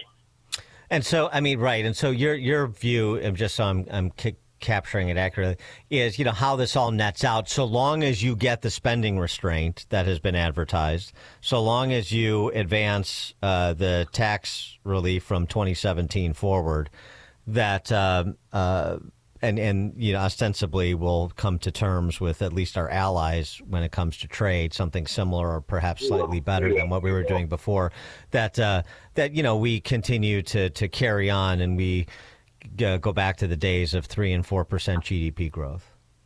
Yes, I will bet on America that way. Yes, I will. All right. I will. Because I believe this issue is going to be on our lap regardless. He just brought it forward. That's all. Scott the Cow Guy Shellady, market specialist for Markets, a report 10:30 to 1 p.m. and the host of the Cow Guy Close 1 to 1:30, both at RFD TV. Scott the Cow Guy, thanks as always. Have a great weekend. You too, and he joined us on our turnkey.pro answer line. Before you see it on TV, share it on Facebook, or read about it in the paper. Hear it here first. This is Chicago's Morning Answer on AM 560. The Answer. At AlmostFreeTeeth.com, they're dedicated to making smiles great again. If you have medical PPO insurance, find out how you could save 90% off on average to get a beautiful dental implant-supported smile. Check if you qualify right now at AlmostFreeTeeth.com. Do you remember when you were a kid and you fantasized that your bicycle was a motorcycle? Maybe you even put baseball cards in the spokes to make it sound like a motorcycle, but it really wasn't a motorcycle. Sometimes things just aren't what you want them to be. Like, let's take your retirement, for instance. Sometimes it looks like the numbers are getting to a pretty high amount. Might be $500,000, maybe $1 million, maybe more. But did you factor in all of the things like inflation, taxes, unpredictable market activities, things that make the numbers not appear what they are, security in your retirement? Does it make you worry sometimes when you see market activity or you hear contradictory evidence of inflation numbers? Or what taxes will be on retirement? If these things make you worry, get nervous, even wonder if you have enough, well, then it's time to call Tom Fortino and the people of Alpha Wealth Group for a complimentary discovery meeting. And you can do that today. Simply call 630-864-6711. That's 630-864-6711 or online at alphawealthgroup.com. Hey, folks, I just can't help thinking of our stress levels. And high blood pressure is the #1 key risk factor for mortality. In fact, 1 in 2 Americans walking around have high blood pressure. That's a ticking time bomb. But thankfully, it's never been easier to take control of your blood pressure. With 120 Life, a truly remarkable natural juice blend that can actually help you lower your blood pressure without the side effects of taking pills every day. 120 Life is formulated with scientifically backed ingredients from superfruits, berries, and minerals that have been shown to naturally help control high blood pressure. And it works. It's endorsed by 600 health professionals. And I assure you, that's not fake news. I use it myself. I love it. You can try it for yourself risk-free with their 2-week trial. Just go to 120 Life and use the coupon code LIBERTY to save 15% and receive free shipping. If 120 Life doesn't help lower your blood pressure in 2 weeks, they give you your money back. It's guaranteed. Go to 120life.com. That's 120life.com. Go to 120life.com today. AM 560. The Answer. All right. Coming up on Chicago's Morning Answer. By the way, I mean, just on Peter Navarro, I mean, he's a Democrat. People forgot. I know. So RFK Jr., blah, blah, blah. Ran for office in California as a Democrat. Called himself a no-growth candidate. Called himself an environmental candidate. I mean, I don't know. And only Scott Bessent should be speaking to the media. Just have one voice, one person. I'm sick of him, Navarro. Well, in a battle of wits between Musk and Navarro on trade or just about anything else, I think I'll go with cast my lot with Musk. Mm-hmm. Coming up at 7:07, we'll continue this conversation and fold in a broader range of policy issues with Roger Kimball from New Criterion, 7:07. It is now 7 a.m. WIND Chicago. China retaliates again. I'm Dave Anthony, Fox News. The Chinese reaction this morning is not terribly surprising, but certainly unfortunate. That's what U.S. Trade Representative Jameson Greer just told Fox. They did raise the tariffs overnight, but The Chinese are putting out the word now today that they are done matching the Trump U.S. tariffs. They don't think it's worth matching tariff for tariff anymore with these economic sanctions that they call a joke. Fox's Peter Ducey at the White House. The Chinese rate on U.S. imports is now 125%. The new U.S. rate on Chinese imports, 145%. Now, on Wall Street, stock futures are down, but only by a little bit after another plunge yesterday following the Wednesday rebound, as the U.S. tries to negotiate deals with other countries after President Trump paused the tariffs on them. But the goal, he says, is reducing a big trade deficit. No president was willing to take it on, but you had to. It's not sustainable. It wasn't sustainable. This morning, the president will get his annual physical medical checkup. He says he's never felt better. There's an update on a controversial deportation. Kilmer, if you can hear me, I'm still fighting for you. The morning after, Vyrogo, Garcia's wife, Jennifer, urged the Supreme Court to intervene. She got her wish. The justices ruled the Trump administration has to facilitate Garcia's return from a jail cell in El Salvador, where he was sent by error on those flights taking alleged gang members. But Republican Senator Eric Schmidt insists Garcia's not so innocent, telling Fox. This guy is deportable. This guy is a gang member. He is an MS-13 member, and they can deport him. An American has been jailed in Russia. Back in the U.S., Ksenia Karolina's plane landed at Joint Base Andrews last night, freed a prisoner swap. Karolina had been convicted of treason after going to visit her family in Russia, where she's also a citizen. Her crime was donating about $50 to a charity for Ukraine. America's listening to Fox News.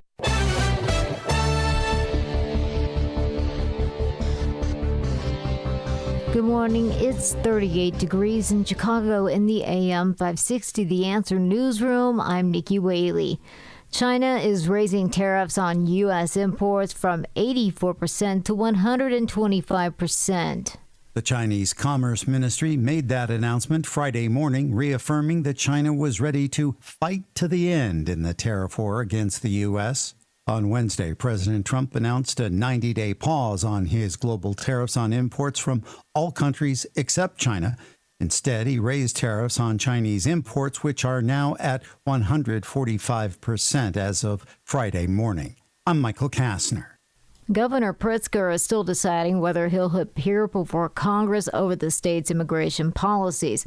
The Republican chair of the House Oversight Committee requested that Pritzker, Minnesota Governor Tim Walz, and New York Governor Kathy Hochul testify before the committee on their sanctuary state policies on May 15th.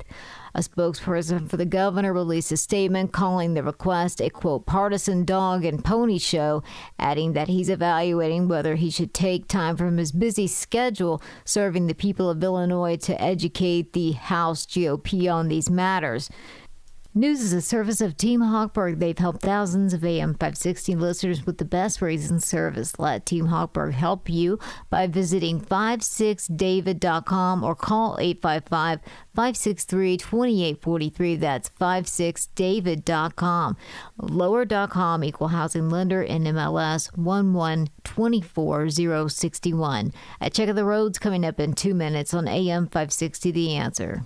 If you listen to the mainstream media and the Democrats, you'd think it was a sin to be black and conservative. Well, John Anthony blows up that perception every week on Black and Right. Join John tomorrow afternoon at 4 when he pushes back against the left and its regressive, progressive agenda that tries to dictate how people should think or feel about politics. Listen to Black and Right tomorrow afternoon at 4 right here on AM 560. The Answer. All of us need to be prepared to defend ourselves and our families, and we need to start with the less lethal option to avoid the legal complications associated with firearms. Byrna has their less lethal pistol launcher. It is equipped with tear gas and kinetic ammunition. It is designed to incapacitate any attacker for up to 40 minutes. Go to their website, byrna.com/Hannity. Right now, you'll get 10% off. Let me tell you this Byrna story. Bob was at home. An intruder physically forced his way inside. Now, luckily, Bob had just received his Byrna 4 days prior to this incident, and he used it to get the man outside and off of his property. Byrna, it's legal in all 50 states. There's no background check needed. It can be shipped directly to your door. Now see the powerful technology that is Burner. Go to their website, byrna.com/Hannity. Right now, you'll get 10% off. That's byrna.com/Hannity today. The following is a paid advertisement by Family Vacation Getaways with the purpose of soliciting sales of vacation ownership. For complete details, please visit fvgradio.com. If you want a 100% complimentary stay at a luxury resort in Cancun, airfare not included, then Family Vacation Getaways is your ticket to paradise. See website for complete details. We're giving away 5 days and 4 nights to the first 50 callers who can name an animal that lays eggs and is not a bird. An animal that lays eggs and is not a bird. Do you know it? Call now, 800-208-0414, 800-208-0414. You're also eligible for an exciting bonus vacation to Orlando, Florida for just $498. And don't worry about anything ruining your plans. We can extend your travel up to 18 months. Name an animal that lays eggs and is not a bird, and you get a complimentary Cancun resort stay and an optional bonus vacation to Orlando for just $498. What are you waiting for? Call 800-208-0414, 800-208-0414, and give us your answer. The preceding is not a contest and is a paid advertisement by Family Vacation Getaways and not sponsored by this program or its affiliates. From the Team Hochberg Traffic Center, I'm Nikki Whaley. The Edens inbound from Lake Cook to Montrose, 14 minutes. Outbound, it's 14 minutes. On the Kennedy inbound from Montrose to the Burn Interchange, 12 minutes. Outbound, it's 17 minutes. On the Eisenhower from Wolf to the Old Post Office, 20 minutes. Outbound, it's about 31 minutes. On the Stevenson inbound from the Tri-State to Lakeshore Drive, about 21 minutes. Outbound, it's about 16 minutes. Traffic is a service of Quick Delivery Service. Make Quick Delivery Service your personal ground crew. Anytime, anywhere, any place when you need to move your shipment or freight, Quick Delivery will get it there. Get a quote in advance and eliminate any surprises at quickdelivery.com. Chicago's Morning Answer continues next, but now a check of your forecast from the National Weather Service. Sunny and breezy for today, high 52. Tonight, mostly clear skies, low 35. Mostly sunny on Saturday, high for tomorrow, 60. And on Sunday, clouds and sun, high 65. I'm Andy Raub on AM 560, The Answer. Get the latest weather, traffic, and news updates online at 560theanswer.com. Now, from the Signature Bank Studios, this is Chicago's Morning Answer with Dan Proft and Amy Jacobson on AM 560, The Answer.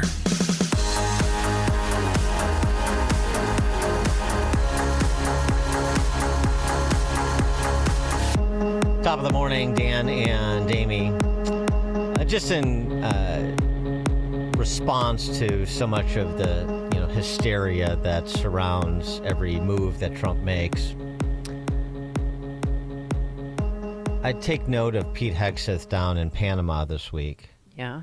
Since this was one of the what is he doing? We're going to war with Panama. We're going to war with Greenland. We're going to war with Canada. This and that.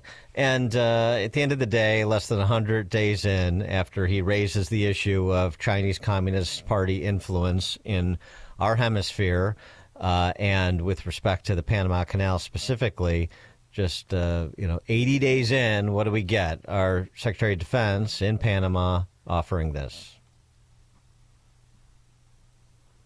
Did not build this canal. China does not operate this canal. And China will not weaponize this canal.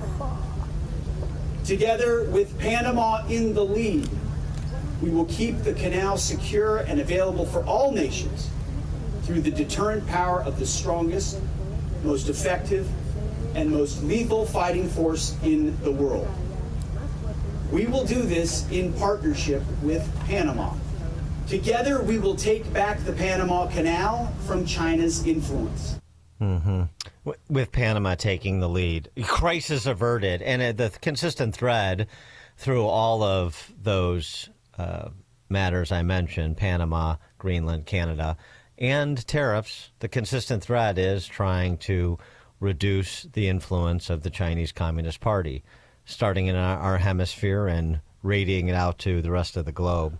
For more on this, we're pleased to be joined by Roger Kimball, editor of The New Criterion. Roger, thanks for joining us again. Appreciate it. Oh, yeah. Lovely to be with you. And so, just your reaction to Trump's generally speaking, laser focus on the Chinese Communist Party in his first 80 days, and some of what perhaps from your perspective, many on the left certainly, and perhaps even some in the middle don't seem to appreciate. Yeah, well, I think it is laser-like in its focus and power, but it's actually, I would say, a kind of a multi-reentry vehicle, because although Trump campaigned prominently on tariffs and pride of place must go to China in his kind of list of bad actors when it comes to tariffs, we have to remember that he's been doing a lot of other things. The ink was barely dry on his inauguration speech before he essentially outlawed DEI in the federal government. That's huge. It's an ongoing process, because it was an insidious effort to politicize the activity of the federal government, and rolling it back is a complicated process, but it is underway, and I believe it will happen. Then there's things like doing things like defanging and basically getting rid of the Department of Education. Republican presidents have talked about doing that since Ronald Reagan, since right after the department was created by Jimmy Carter, but only Donald Trump has actually done it. It occurs to me that one of the big differences between Donald Trump and other politicians is, politicians are in a rhetoric game. They get up there and they say things when they're campaigning. They say things that they think people will like. We will take back the Panama Canal. We will impose tariffs on those countries that have already imposed tariffs or other trade barriers on us. But then when it comes down to it, when they're elected, there's always reasons why you can't do it. I mean, another example from Trump's first term is moving our embassy in Israel to Jerusalem. People have been talking about doing that since, I think, Bill Clinton, maybe before. But they never do it because, there's the Arab Street, or there's 1,000 reasons why it can't be done. But it turns out that Donald Trump is the enemy of impossibility, and he. Yeah, he's a doer. I mean, there's no question about that. Yeah. And those other matters that he's taken up upon which he campaigned, just like the first go around, he is going to do or like substantively attempt to do exactly what he campaigned on, and he's doing it again. Yes. But geopolitically, we should understand most of these moves to be even peace in Eastern Europe to be China oriented, shouldn't we? Well, I think China is the biggest kid in the room, but there are a lot of other kids there too. The EU is important. Russia is important. The conflict between Russia and Ukraine is important. So China is. China is. What is the biggest threat to the United States right now, economically and in terms of military posture or posturing, perhaps? And the answer is obviously China. So yes, that is the biggest focus. It's not the only focus. But people, I've been very amused by how everyone has been transformed into an expert on tariffs over the last few weeks. Donald Trump is not an enemy of free trade. He's an enemy of unfair trade. If another country does not subsidize their goods, it does not put tariffs on U.S. imports, does not erect other kinds of trade barriers, he's all for an open system. What he is trying to do now is to bring back manufacturing, bring back industry, to the United States, because we, over the last several decades, we have let an ideology of free trade, which is different, I think, from the practice of free trade in the real world. We've let that ideology triumph over common sense. So, is it a good thing to have your chief international competitor make the majority of your medicines? Probably not. Or is it a good thing to have your chief international competitor be the main source of lots of mission-critical raw materials? Probably that's not a good idea. And then there's this larger point that Ross Perot, if people remember Ross Perot, when he was campaigning, and and Bill Clinton was the architect, or one of the architects of NAFTA, this North Atlantic Free Trade Agreement. The promise was that this was going to increase GDP in the United States and increase jobs. Well, it did the former. It definitely did the former. It did not do the latter. It was one of the reasons, this is one of the reasons that Trump wanted to get rid of it. It was a recipe for shipping manufacturing out of the United States, and the result of that was the collapse of all of the industries in all these cities. There's a pop song by I think the group is called the Pretenders, called "My City Is Gone" or something. It's about Akron, Ohio, and the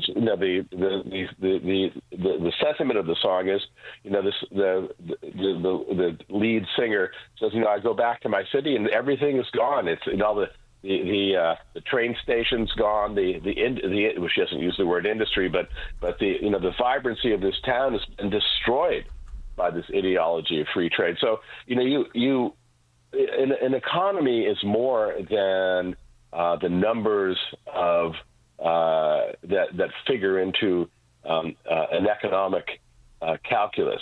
It's based on an economy really has to embrace the people who live in a place.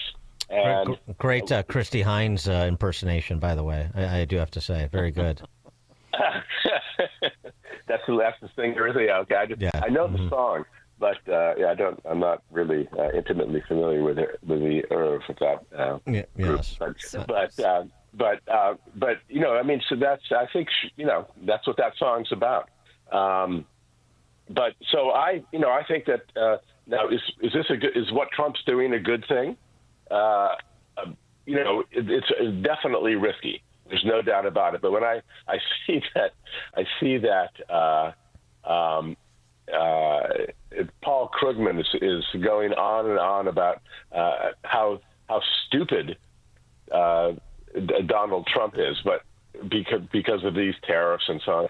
But I don't know. But we'll see. The United States is said to be a young, dynamic, innovative, risk-taking, experiment-making country. So let's try this. Clearly, what had been in place was not working. We have a $37 trillion debt, and we're adding to that by the tune of something like $2 trillion a year. That is unsustainable. And then there's the immigration issue, lots of bad things, and Donald Trump is trying to reverse them. And frankly, I would put more trust in what he's doing than what a pundit for the New York Times tells us to believe. Roger Kimball, editor of the New Criterion, that's who we're speaking with. Why do you think Trump didn't tackle tariffs his first term in office? Why did he wait till now? Well, I think he did do some, but remember when Trump came in 2017, he was really a neophyte. He had no idea what he was stepping into. He was surrounded by people who were dubious loyalty to him, to his agenda. From before he took office, the establishment was attempting to hamstring him, to make it impossible for him to do what he had promised to do. It's amazing he got done what he did do, but the forces arrayed against him were formidable and unremitting. It was a tsunami of opposition. Everything from the Russia collusion hoax to then after his term, this multiple wall of lawfare. These 100 indictments in 4 different jurisdictions, completely fabricated. And what's amazing is that he's not only survived, but he thrived on it. And I'm extremely impressed by his team. I mean, people like Scott Bessent, Marco Rubio has far exceeded my expectations. I mean, he's got an incredible team. Now, that's not to say that he will. I'm sure he will do things that people will disagree with. But if you get 80 or 90% of what you want, that's pretty good. And so far, I think he's off to a great start. It's interesting that the comment he made this week, just talking about those Rust Belt towns that were company towns and were decimated when big manufacturers pulled out. It was interesting that Trump said he did not want U.S. steel to be sold to Nippon Steel, Japanese company. Yes. Because, number one, he wants more foreign direct investment. He's touting that at the same time he's talking about tariffs. Number two, both the International Steelworkers Union and the locals are on board with this because U.S. Steel has said, we're not investing $1 billion in this 86-year-old facility in Pennsylvania, so it's going to go if somebody doesn't come in and make the commitment that Nippon Steel has made to, I think it's up to $7 billion now, according to Celino Zito, to essentially retrofit that plant so that it is functional in a 21st economy. So that's the kind of stuff that's a little baffling to me. I mean, it seems like there's a little bit of press release politics as opposed to what is sensible, because he doesn't want to be seen. What's baffling? That his decision or his comment that he doesn't want U.S. Steel sold to Nippon Steel because. Right. I mean, but it seems like this is bad timing because it looks like a foreign company, a Japanese company, coming in and taking U.S. Steel, and we want to be an autarky or something like this. But it doesn't make any sense. Well, here you have an industry whose infrastructure is outdated, dilapidated, and would need massive investment to, as you say, compete in the 21st century. No doubt about that. Donald Trump wants to bring stuff like that back to the United States. How is it going to happen? Well, we'll see. So this is one instance. So would it be better to sell it to Nippon Steel? I really don't know. I don't have an opinion about that. I suspect that Donald Trump will find a way to keep it in this country, but that's one instance out of hundreds. What impresses me is the speed and the depth of what his administration is doing. It's like a blitzkrieg. Every day brings some new initiative. I think it's pretty exciting. Now, again, not everything is going to work. Not everything's going to work. But what does it tell us that a couple of days ago the stock market went up by 3,000 points? Well, I think it says. I mean, what Trump is. Bill Ackman, the investor, said a week or so. Well, maybe just a few days ago, when the market was reeling from these multiple day losses. He said, I bet Trump is going. He will make tweaks. He'll respond to the situation, and that's exactly what he did. I'm not happy about what's happened to my portfolio, but I think we have to give it a little time. It's early days yet. I mean, I think you said it was 80 days. Is that where we are? Yeah, something like that. Yeah, no, I concur. There's no panic. It's just, and we understand the sort of the Trump playbook. big splash, big reaction, and then, sort of pragmatically address the market feedback to make those tweaks that you were mentioning. And that's sort of how he operates. We've seen this enough times to sort of understand the approach, I think. Well, and also Trump's, his procedure seems to be to ask for the moon and, settle for something less than that. Right. He's a very aggressive negotiator. So, he'll ask for whatever he thinks he can get, or ask for more than he thinks he can get, and then, settle for something that's, less than everything, but more than nothing. And that's what the left usually does to the right. They way overshoot, knowing that, look, even if we get the proverbial half a loaf and not the whole loaf, we're going to be well ahead of the game. And Trump is sort of using that approach against them, which is actually enjoyable to see. Roger, go ahead. Go ahead, Roger. Go ahead. I was just going to say that I think what people should bear in mind about Trump is the breadth of his coalition. This is not some right-wing takeover. Many people in his administration are Democrats or former Democrats.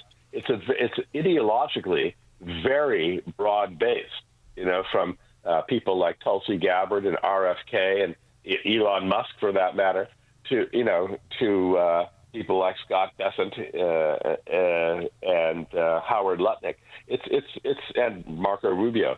It's a very broad-based coalition, which I think is responsive to a wide swath of the American public. Whereas the other side, what do they have? They have people, firebombing Tesla dealerships and things like that. It's really, it's pretty pathetic. Roger Kimball, editor of the New Criterion. Roger, thank you as always. My pleasure. And he joined us on our turnkey.pro answer line. Connect with Dan and Amy on the AM 560 The Answer mobile app. Just text the word app to 64636 to download the app today.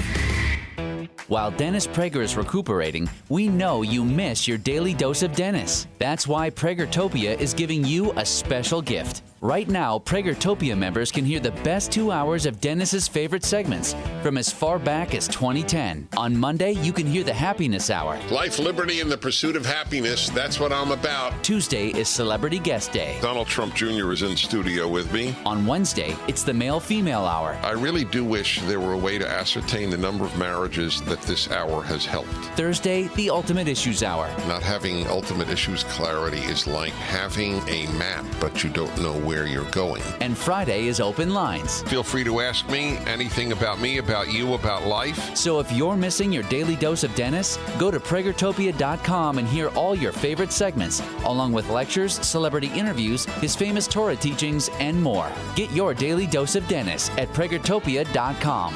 Pragertopia.com.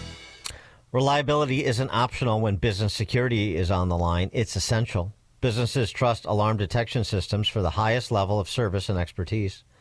Think about the time you could save using one source for cameras, keycard access, fire and intrusion systems. ADS offers expert alarm installation and testing by highly trained technicians, 24/7 professional monitoring, same day or next day service upon request because downtime isn't an option. Dedicated teams for cameras, access control, and fire alarms. More than 300 security professionals working for you. Choosing ADS means your business stays protected and will be ready to open tomorrow. They combine human monitoring with the latest AI camera technology, or A1, as Linda McMahon calls it. We'll get to that. The latest AI camera technology to prevent crime in real time. Trusted by small and large businesses, including many Chicagoland schools. Their security experts will review your system for free. Go to adsalarm.com and schedule your appointment today. That's adsalarm.com. Alarm detection systems, the first choice of Chicagoland businesses, including AM 560 The Answer and Salem Media Chicago. Alarm detection systems, adsalarm.com. Alarm license 127-000143. Mike Lindell and his employees want to personally thank you for your continued support of MyPillow. They have a big allotment of their bed sheets that were earmarked for the box stores this spring. Well, they did it again. The box stores didn't come through, so they're going to pass the savings on to you. Now there is no middleman, so you're going to get wholesale prices on their famous Giza Dreams and Percale bed sheets. Giza Dream queen size normally $139.98. Your wholesale price $69.99. King size only $79.99. Percale queen size normally $89.98. Your wholesale price $29.98. King size only $34.98. So go to mypillow.com and use promo code LIBERTY or call 800-489-0201. Free shipping options available. This allotment won't last long. When they're gone, they're gone. So remember, go to mypillow.com and use promo code LIBERTY or call 800-489-0201 to get these amazing wholesale offers. Hey, heard you're getting ready to move. We just listed our house on the market. Just make sure you have the right attorney. Doesn't the real estate agent take care of all that? They stay involved, but you want to make sure you have a great lawyer that's negotiating the terms, helping resolve inspection items, clearing up title issues, preparing the deed and other documents, and attending the closing. The attorneys at Nauman & Associates in Elk Grove Village have decades of experience handling real estate transactions every day all over Chicagoland. NALawGroup.com. Freedom and liberty are important to all of us in Illinois, from Rockford to Carbondale, from Quincy to Decatur. If you're looking for civil, intellectual conversations with those shaping the future of freedom, try the Future of Freedom podcast with me, Scott Bertrand. We speak with leaders across the country in the greater conservative and libertarian movements. In-depth conversations about where the next intellectual battles will happen across the country. It's the Future of Freedom podcast. Find it at americastalking.com or wherever you get your podcasts. AM 560, The Answer. Hello, coming up on Chicago's Morning Answer. 737, latest installment of Why Dan Props a Single. The story of two teachers. 737. But now let's head into the newsroom. Here's Nikki Whaley. Good morning. It's 37 degrees in Chicago in the AM 560 The Answer newsroom. I'm Nikki Whaley. Robert F. Kennedy Jr. is claiming a new research effort will discover the cause of autism by September. The Secretary of Health and Human Services made the comment Thursday at the White House cabinet meeting. Kennedy told President Trump, "We've launched a massive testing and research effort that's going to involve hundreds of scientists from around the world." This year's Cinco de Mayo parade in Chicago is canceled. Organizers announced that the parade on the city's southwest side won't take place due to fears over the Trump administration's immigration policies and their impact on the community. The parade typically features musical performances and festivities celebrating traditional Mexican culture. News is a service of AlmostFreeTeeth.com. Have you been getting high quotes for dental implants? With medical PPO insurance, it's possible to save 90% off on average. See if you qualify today at AlmostFreeTeeth.com, making smiles great again. A check of the roads coming up in 2 minutes on AM 560, The Answer.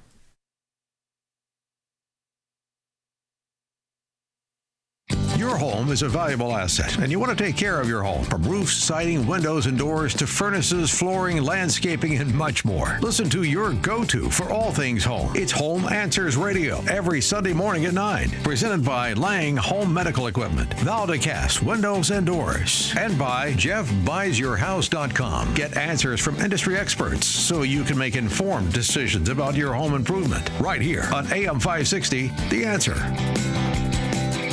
A Rolex isn't as cheap as a Casio, but while they last, you can buy high-end Beautyrest Black and Sealy Posturepedic mattresses for nowhere near high-end prices.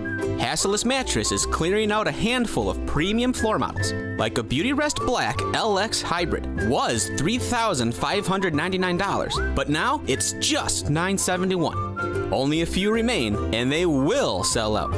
Find your employee-free Chicagoland showroom at Hasseless.com. Raj Shah, host of Unleash Your Wealth. You know, there are a lot of clients and people coming in from the radio into our office saying, I don't want to lose any money. I need to protect the money I have saved over the last 20 or 30 years, where you have strategies where you can structure an income stream where it has an inflation protection so that as inflation, if it continues to go up, your income will go up. Unleash Your Wealth, Saturday at 7 a.m. and 2 p.m. on AM 560, The Answer. Don't get suckered into the same old free phone game by Big Wireless. There is a better way. Pure Talk, my sponsor, my wireless company, has a better offer. A brand new free Samsung Galaxy with qualifying plan for $35 a month. You get unlimited talk, unlimited text, 15 gigs of data, all on America's most dependable 5G network. Just dial pound 250, say the keyword Pure Talk for your free Samsung Galaxy with qualifying plan. Pure Talk, wireless by Americans for Americans. The following heartwarming yet informative scene is brought to you by Trust and Will. Son, your grandpa and I used to work on this car together, and when I'm gone, I want you to have it. Wow. Thanks, Dad. Doesn't count. What you need is a will. Luckily, Trust and Will makes it easy. Designed by attorneys, but customized by you, you can easily create a state-specific, legally valid document that actually counts. Now, let's let the engine do the talking, am I right? Start your will at trustandwill.com. Use offer code COUNT for 20% off and make it count. Trust and Will is an online estate planning service. For details, see trustandwill.com. Active Liver is the easy way to get a daily detox to keep you healthy and feeling your best. Find Active Liver at your local CVS or online at Amazon or newnordicusa.com. From the Team Hawkburg Traffic Center, I'm Nikki Whaley. On the Edens inbound from Lake Cook to Montrose, 19 minutes, a bit slow between Foster and Montrose. On the outbound side, 14 minutes. On the Kennedy inbound from Montrose to the Burn interchange, 20 minutes. Outbound, about 26 minutes. On the Eisenhower inbound from Wolf to the Old Post Office, 27 minutes. Outbound, 21 minutes. On the Stevenson inbound from the Tri-State to Lakeshore Drive, 25 minutes. On the outbound side, about 16 minutes. This report is sponsored by Rapid Radios. Rapid Radios are instant push-to-talk walkie-talkies offering national LTE coverage and no subscription ever. Perfect for instant contact with an aging parent. For a limited time, go to rapidradios.com and you'll get an extra 60% off and free UPS shipping. Add code radio and get an extra 5% off. Chicago's Morning Answer continues next. But now I check on your forecast from the National Weather Service. Sunny and breezy for today, high 52. Tonight, mostly clear skies, low 35. Mostly sunny on Saturday, high for tomorrow, 60. And on Sunday, clouds and sun, high 65.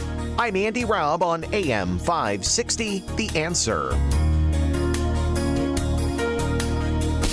Now, from the Signature Bank Studios. Time now for another reason why Dan Proft is single. Yeah, bring it in, ladies.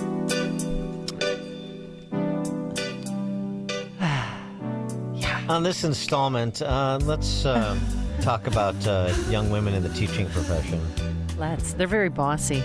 Teachers are bossy, I've decided. And I'm bossy too, so I fit in right with all of them. Downers Grove South, that teacher that was arrested for having sex with a student.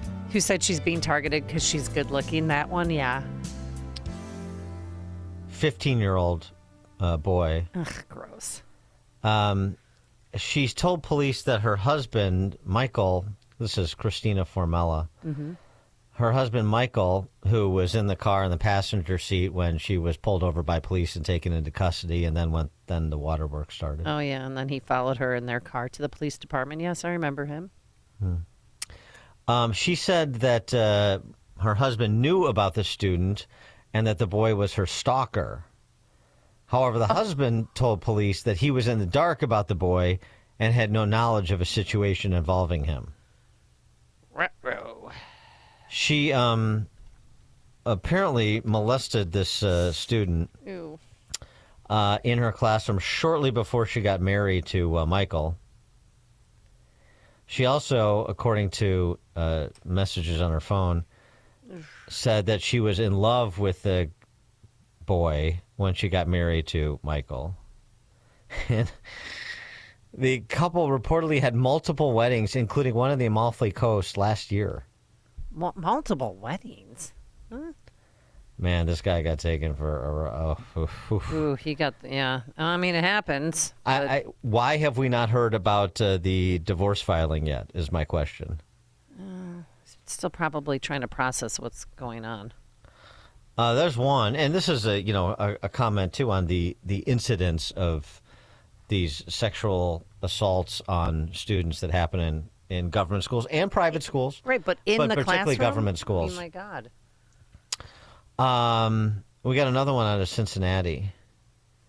Emily Nutley, 43 years old, mother of 3, convicted felon. Her 18-year career came to an end last year after she was indicted on sexual battery charges. During her employment, and specifically on November 19th and December 8th of 2023, she engaged in sexual conduct with a student of hers. The student was a 17-year-old male. Today, for the first time publicly, Nutley admitted to the accusations. Did you engage in sexual conduct with a 17-year-old male on those 2 dates? Yes. Each of those are a felony in the 3rd degree. How do you plead as to those 2 counts? Investigators say Nutley had been helping the teen with schoolwork, then began having contact with him outside of school hours. They say Nutley sent the teen nude photos and sexually explicit messages, then began to have a sexual relationship with the teen, both on and off school property. Today, Judge Jennifer Branch accepted Nutley's change of plea and convicted her of the 2 felonies. Do you agree to accept whatever penalty I impose up to the maximum allowed by law? Yes, Your Honor. Her husband, Jonathan, is now filing for divorce. Oh, thank goodness. What's wrong with these men? After the divorce filed, what's wrong with these men? I'm just kidding. After the divorce was filed, Nutley's lawyer responded by accusing her husband of being, quote, guilty of gross neglect of duty and extreme cruelty. So he made her do it, is what I'm hearing? The nuts on that Nutley woman. I mean, you have a sexual relationship with a 17-year-old. You're a convicted felon now. You just pled out. And I'm guilty of gross neglect of duty of our 3 kids and extreme cruelty. I'm the bad guy.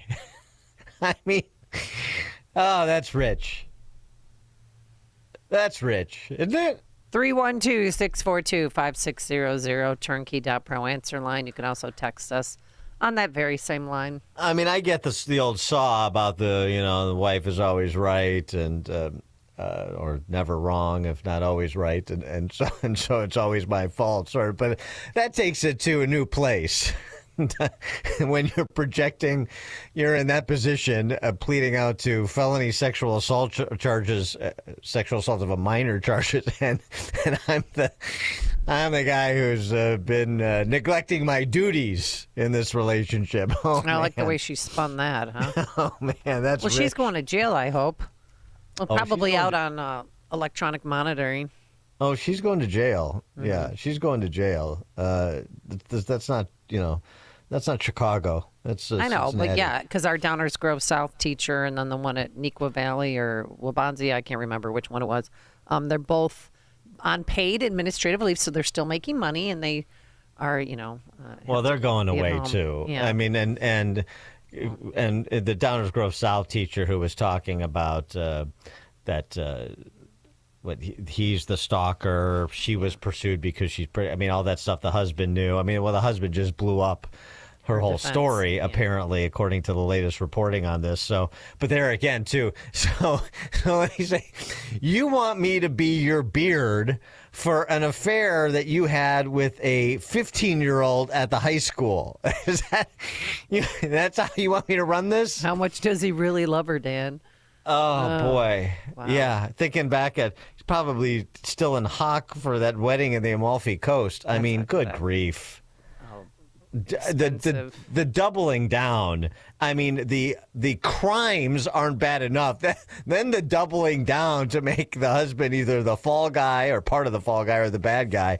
I mean, that is rich. That's good stuff. That is then those are the sort of stories that keep me single.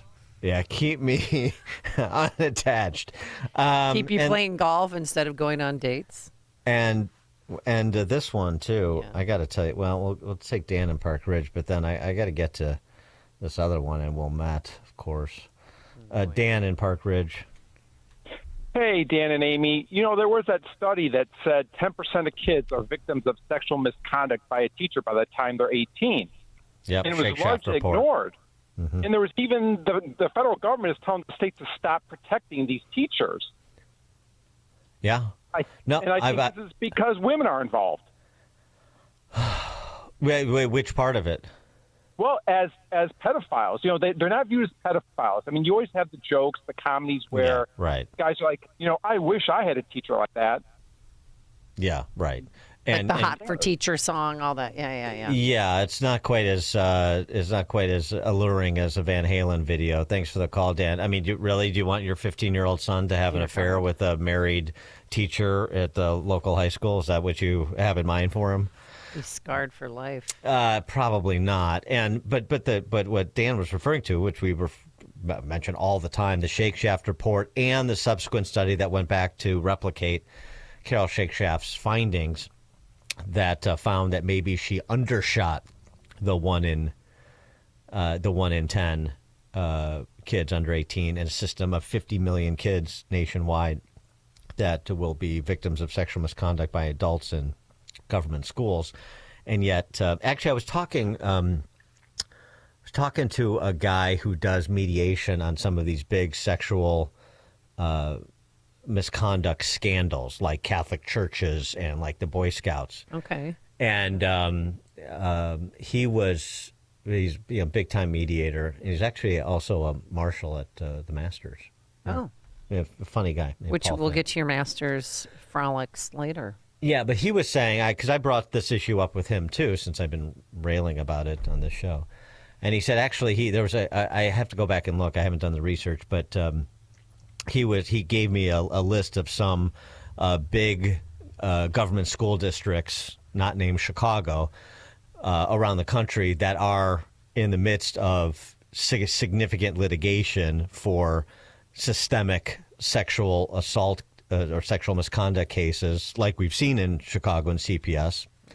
And they're in sort of the same position as the Catholic Church or the Boy Scouts with respect to the incidents and the covering it up and so on and so forth, the kind of things that Dan from Park Ridge was sort of referencing. So there may be more of that in the offing, but I'll do the research on some of these school districts, and so that we can press the issue of why there are not other school districts being looked into with the same interest, particularly when you have hundreds of documented cases, like is the case in Chicago. All right, but this other why Dan Proft is single. Pink Couch Books. The heck is that? Pink Couch Books is going to bring a touch of romance to downtown Wilmette.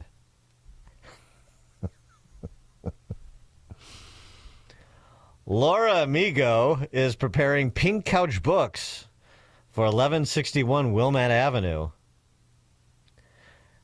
And the focus of Pink Couch Books is going to be around the romance novel genre. Mm-hmm. She said that romance novel sales grew 52% year over year. And so she thinks this is going to be perfect. She became an avid reader of romance novels. By the way, this is not the highest form of literature. Thank you. Break it to people. Like Danielle Steele. Do you read romance novels? I used to. It's been a long, long time. Who'd you read? Oh, I read Grey. What's that thing? 50 Shades of Grey? 50 Shades of Grey. It was the dumbest book ever. But I read it just because I wanted to see what the hype was about. And Didn't we do a dramatic reading of that, or yes, did I do a dramatic reading of that with Bruce Wolfe? I think it was with I Bruce. hope it was with you and Bruce Wolfe. Yeah, no, it actually was with Bruce, because yes. Yeah, it was with Bruce. Yeah. Are you two still a couple? No, we're just we're just master thespians. 50 Shades of Grey. But were you who was the author of that? Why am I blanking on his name? But you didn't E.L. James. Yes. You weren't reading E.L. James. You just got into that book because it was all the rage. Yeah. So stupid. So not. I don't read any Daniel Steele. I don't do any of that. Harlequin romances. Yeah, I don't really know. I don't know other authors or. I guess is Nicholas Sparks considering wrote the Notebook? Yes, is that considered romance definitely. novel? Yes, I did read The Notebook and I did see the movie. Well, this is sort of interesting because if women who read romance novels may need to be just lopped off the list of possibilities as a category, because Laura Amigo, who is opening this Pink Couch Books in Wilmette. Mm-hmm. I may stop up there when I'm in town. Oh, that would be great. We should record that. To have a chat. Mm-hmm. Romance novels completely changed my brain chemistry. Oh, really? She said she went from a few books a year to 50 last year. Oh. A lot of romance novels. Mm-hmm. And what does she like about romance novels? What does she like about romance novels, Dan? I'm so glad you asked. Mm-hmm. Well, one, there's a romance book out there for everybody. Okay. Even me. For Dan? Even for conservatives? It's such a wide, all-encompassing genre. Mm-hmm. Can I just watch the movies on Lifetime? She also said, part of what I love is the approach, telling stories usually from a female perspective or LGBTQ perspective, which is refreshing. Yes, there's a romance book out there for everybody. A couple of non-binary cats get together and have a torrid affair. Refreshing. Let's read all about it. Not. Changed her brain chemistry. Can you imagine, honestly, you make all this money, or maybe in some cases, North Shore, you inherit all this money. And you're up there and you marry some chick who wants to start Pink Couch Books. I mean, you just say, just go ahead, I'll pay for it, just as long as you're out of the house. I mean, basically, whether you say it out loud or not, that's what you're doing. Oh, finally, so she's got something she can do. But you're otherwise dealing with this person that my brain chemistry changed, obsessed with romance novels because they have an LGBT, usually from a female or LGBTQ perspective. I mean, this is the sort of, it's just like the cultural rot in that area where there's a lot of nice houses and not a lot of nice homes, as they say. Laura Amigo and Pink Couch Books, your sort of prototypical North Shore ghastly chick. Western burbs, Midwestern urban centers, North Shore. I mean, there's nowhere to go, man. Dan and Amy, Chicago's Morning Answer. Hear about the big stories of the day, then talk about them right here on Chicago's Morning Answer on AM 560. The Answer. Gain insight into building strong marriages and raising godly children with Focus on the Family with Jim Daly each weekday at 11:30 a.m. on our sister station, AM 1160. Hope for your life. Patrick was way behind on his IRS taxes. I was in way over my head. The total amount ended up being somewhere just over $30,000. $30,000. Then the IRS came to collect. Started getting letter after letter. A lien had been filed against me. They were going to basically hang me completely out to dry. He had to do something. That's when I reached out to Optima Tax Relief. Patrick's life quickly got a lot easier. It was very easy. Pretty much hands off, They picked up the ball and ran with it. And how'd it go? I couldn't believe it. I had to ask 2 or 3 times. I saved an incredible amount of money. How does Patrick feel about Optima? Couldn't be happier. They definitely helped me. Optima Tax Relief, the best place to call. They're the best in the business. Do what Patrick did and call Optima Tax Relief for a free consultation. Call 800-965-1433. 800-965-1433. 800-965-1433. Optima Tax Relief. Testimonial from an actual client. Some restrictions apply. For complete details, please visit OptimaTaxRelief.com. Some text in response to why Dan Proft is single. In response to what there's nowhere to go, text from 708, there's always Melrose Park. I'll take that under advisement. Also, text from 630, Country Girls, Dan.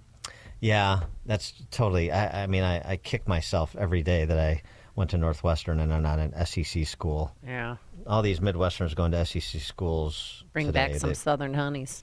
They figured it out. Damn it, missed that boat too. You've heard us talk about our campaign this spring with Caring Network. They're a local pro-life organization based here in Chicagoland, and they're working to prevent abortions in Illinois by reaching abortion-minded women with a message of life and hope. But they need your help to do that. Illinois has become a destination for abortion tourism. As our neighboring states have restricted abortion, more women are coming here. In fact, the number of abortions in Illinois has doubled in less than 7 years. Caring Network is committed to reaching the abortion-minded woman, the woman who gets pregnant unexpectedly and is likely to go to a Planned Parenthood or another abortion provider to end her pregnancy. Caring Network needs your help to reach her first. And you can do that. You can help by making a one-time donation of $150. That amount will make it possible for Caring Network to reach 5 women who are considering abortion. By reach her first, they mean provide services like telehealth counseling with the nurse, or they can schedule an in-person appointment to show a pregnant woman her baby on an ultrasound. To learn more and to make a donation to Caring Network, just go to 560theanswer.com/caring. That's 560theanswer.com/caring. At AlmostFreeTeeth.com, they're dedicated to making smiles great again. If you have medical PPO insurance, find out how you could save 90% off on average to get a beautiful dental implant-supported smile. Check if you qualify right now at AlmostFreeTeeth.com. Hear podcasts from Chicago's Morning Answer, The Sean Thompson Show, and all of your favorite AM 560 hosts.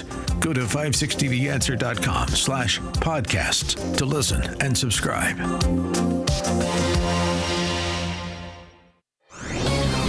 This is Seth Leibson for Townhall.com. This is National Crime Victims' Rights Week. Most don't know this. One might say crime victims are the truly forgotten here. In our current victim-obsessed society where so many build hierarchies of historical and present grievances, actual victims of crime are the lowest rung on the authentic ladder of the injured. As a founder of Crime Victims' Rights Week once warned, we must be careful to protect the word victim, lest it be corrupted. For too long, law schools have emphasized the rights of the accused, teaching almost nothing about the rights of their victims, or the rights of the innocent, which, at basal levels, is the whole point of a society of laws, the protection of the innocent. Today, we make causes celeb of the accused. See Luigi Mangione as but one example. As President Reagan once put it, crime is not, quote, some inevitable sociological phenomenon, but a cumulative result of too much emphasis on the protection of the rights of the accused and too little concern for our government's responsibility to protect the lives, homes, and rights of our law-abiding citizens. Close quote. I'm Seth Leibson. AM 560, The Answer. The dates for our upcoming cigar nights have been announced, and cigar nights this time. There's 2 of them now, it's just 1. Wow, fancy. Am I still going to be the valet? Parking sure. cars? Yeah. I take tips, by the way. We'll work for tips. As many of you know, for many years, Dennis Prager has been a part of this event. But as he continues to recover from the fall he had late last year, Dennis is unable to travel. So joining Sean and me for Cigar Night this year is our friend Larry Elder, the sage of South Central. And we've expanded the night into 2 nights and 2 different locations, so no matter where you live, you can attend. This year, on Wednesday, May 21st, we'll be at Gobert's Farm in Pingree Grove. Oh. For those of you who live north and west. That's a nice, that's going to be great. And then on... outdoor air. What's that? Get some outdoor air. Yeah, there you go. Yeah. And then on Thursday, May 22nd, we'll be at Gaelic Park in Oak Forest for those who live south and east. So come to one night, come to both. Love to have you join us for a fun night of cigar smoking and conversation. Tickets are on sale now at 560theanswer.com/cigar. Again, 560theanswer.com/cigar. Wednesday, May 21st, Thursday, May 22nd are the 2 nights. Sponsored by Level 10 Coatings, Fox Valley Coins, Air Right Heating and Cooling, Goldilocks, Doors, Locks, and Security, Liberty Cigars, Quick Delivery Service, and Open and Opum Tax Advocates, and attorney Stephen A. Leahy. That is. So we appreciate our sponsors. And we'll look forward to seeing all you cigar aficionados on the 21st of May or the 22nd of May. 21st at Gobert's Farm, 22nd at Gaelic Park, 560theanswer.com/cigar. And soon we'll be announcing our annual golf tournament, which I right, can't wait. And we have to talk about your visit to the Masters. Yeah, that's what Open Mic Friday's for. Okay, fine. Coming up on Chicago's Morning Answer before we get to Open Mic Friday.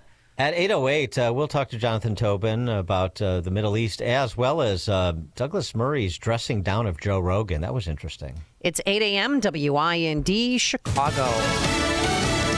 It's unfortunate, but not a surprise. I'm Dave Anthony, Fox News. That is the U.S. reaction to China retaliating yet again. Its tariff on American goods now 125%, as the U.S. charges 145% for Chinese imports. Trade Representative Jamieson Greer tells Fox. No one else has retaliated against these reciprocal tariffs yet. China got out ahead and decided to do it, and that's why they're in a different category than the rest at this point. Greer also says he'll be negotiating potential deals with other countries. Now, on Wall Street, stock futures are rising the day after continued tariff concern led to a return to selling after Wednesday's rebound. Now, we just got an update on inflation showing a decline in March at the wholesale level. Fox Business Network Cheryl Casoni has the numbers. Month over month, we got a negative 0.4%. We were looking for a gain of 0.2%. That is a big spread. 2.7% was the year over year. That is a big drop from the 3.2% in February, similar to the decline in consumer price inflation in yesterday's report. Two controversial deportation cases in court today in Louisiana. Fox's Brooke Taylor reports. Later this afternoon, the immigration judge here is expected to rule whether or not Mahmoud Khalil is removable here from the United States. He is a legal resident the U.S. wants to deport, claiming Khalil was a Hamas terror sympathizer for leading destructive anti-Israel protests last year at Columbia University in New York. Another hearing in Maryland today involves the legal immigrant the U.S. deported to El Salvador last month. The Trump administration admits a clerical error allowed that, but insists that Kilmar Abrego Garcia is a gang member and should stay in El Salvador. The U.S. Supreme Court has ruled they must facilitate his return. The Americans set free from a Russian jail and a prisoner swapped back on U.S. soil. And right after Ksenia Karolina landed, she posted a video thanking President Trump that he reposted this morning on Truth Social. I never felt more blessed to be American, and I'm so happy to get home. Thank you. Welcome home. Thank you so much. America's listening to Fox News. Good morning. It's 39 degrees in Chicago in the AM 560 The Answer Newsroom. I'm Nikki Whaley. The House and Senate will continue hammering out details when it comes to President Trump's budget plan. The House narrowly passed a revised blueprint for the budget Thursday morning. Afterwards, House Speaker Mike Johnson said that the committees of both chambers will be working collaboratively over the 2-week recess to find more savings. The House-approved plan would raise the debt limit. President Trump says a deadly helicopter crash in New York City was terrible. 6 people died after the helicopter plunged into the Hudson River Thursday afternoon. On social media, Trump said that the footage of the accident is horrendous. The bodies of 3 adults and 3 children were pulled from the water, and officials confirmed the victims, including a family visiting from Spain and the helicopter pilot. 2 Chicago men are accused of shooting and critically wounding a driver on the west side. The crime happened on March 2nd in the 700 block of South Springfield Avenue. Robert Norris and Tyron Norris are charged with attempted murder.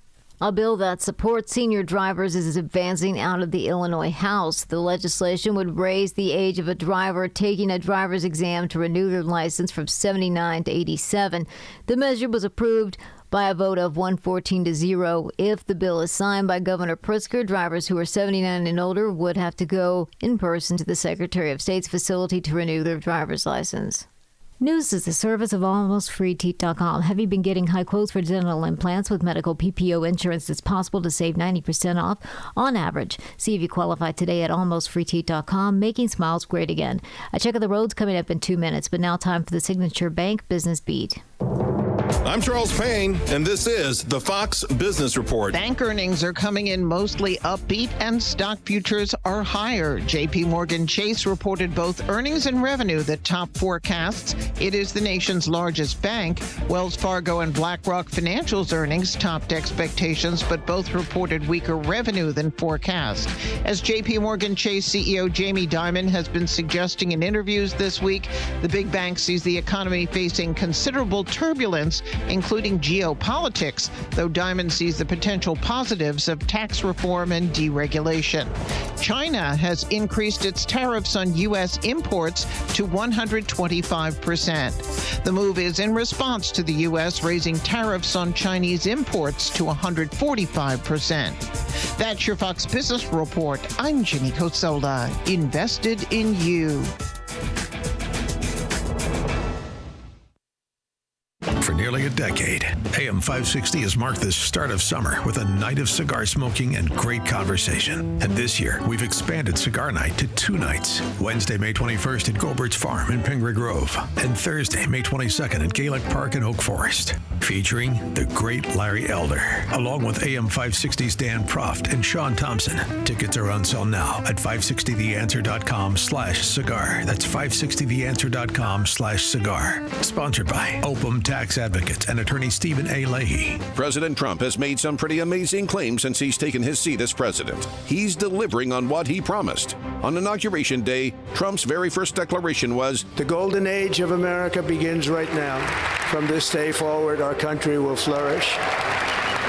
Consider this. Since the election, gold has shot up hundreds of dollars per ounce, shattering all-time record highs. Fox Valley Coins does not pretend to know the future, but they do know that if you're buying or selling gold or silver, they are the place to do it. These are some of the top reasons people choose a dealer. You want a national dealer with a local presence you can deal with face-to-face. You want a large selection, the best prices, and great service. You want to walk in with cash and walk out with the best product. You want to deal with legacy dealers with integrity. Whether buying or selling, or just one valuation, Fox Valley Coins is your answer for choosing a dealer. Visit Fox Valley Coins, 1 light north of I-88 on Route 59 at the Naperville-Warrenville border. FoxValleyCoins.com. Family-owned integrity since 1981. All of us need to be prepared to defend ourselves and our families, and we need to start with the less lethal option to avoid the legal complications associated with firearms. Byrna has their less lethal pistol launcher. It is equipped with tear gas and kinetic ammunition. It is designed to incapacitate any attacker for up to 40 minutes. Go to their website, byrna.com/Hannity. Right now, you'll get 10% off. Let me tell you this Byrna story. Bob was at home. An intruder physically forced his way inside. Now, luckily, Bob had just received his Byrna 4 days prior to this incident, and he used it to get the man outside and off of his property. Byrna, it's legal in all 50 states. There's no background check needed. It can be shipped directly to your door. Now, see the powerful technology that is Byrna. Go to their website, byrna.com/Hannity. Right now, you'll get 10% off. That's byrna.com/Hannity today.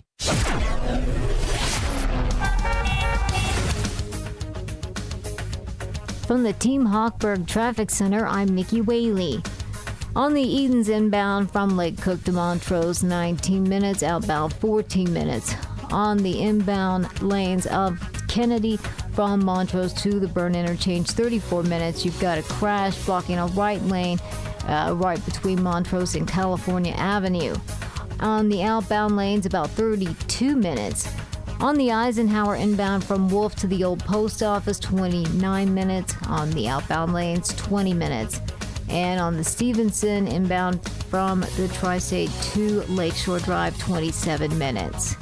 Chicago's Morning Answer continues next, but now a quick check of your forecast from the National Weather Service. Sunny and breezy for today, high 52. Tonight, mostly clear skies, low 35. Mostly sunny on Saturday, high for tomorrow, 60. And on Sunday, clouds and sun, high 65.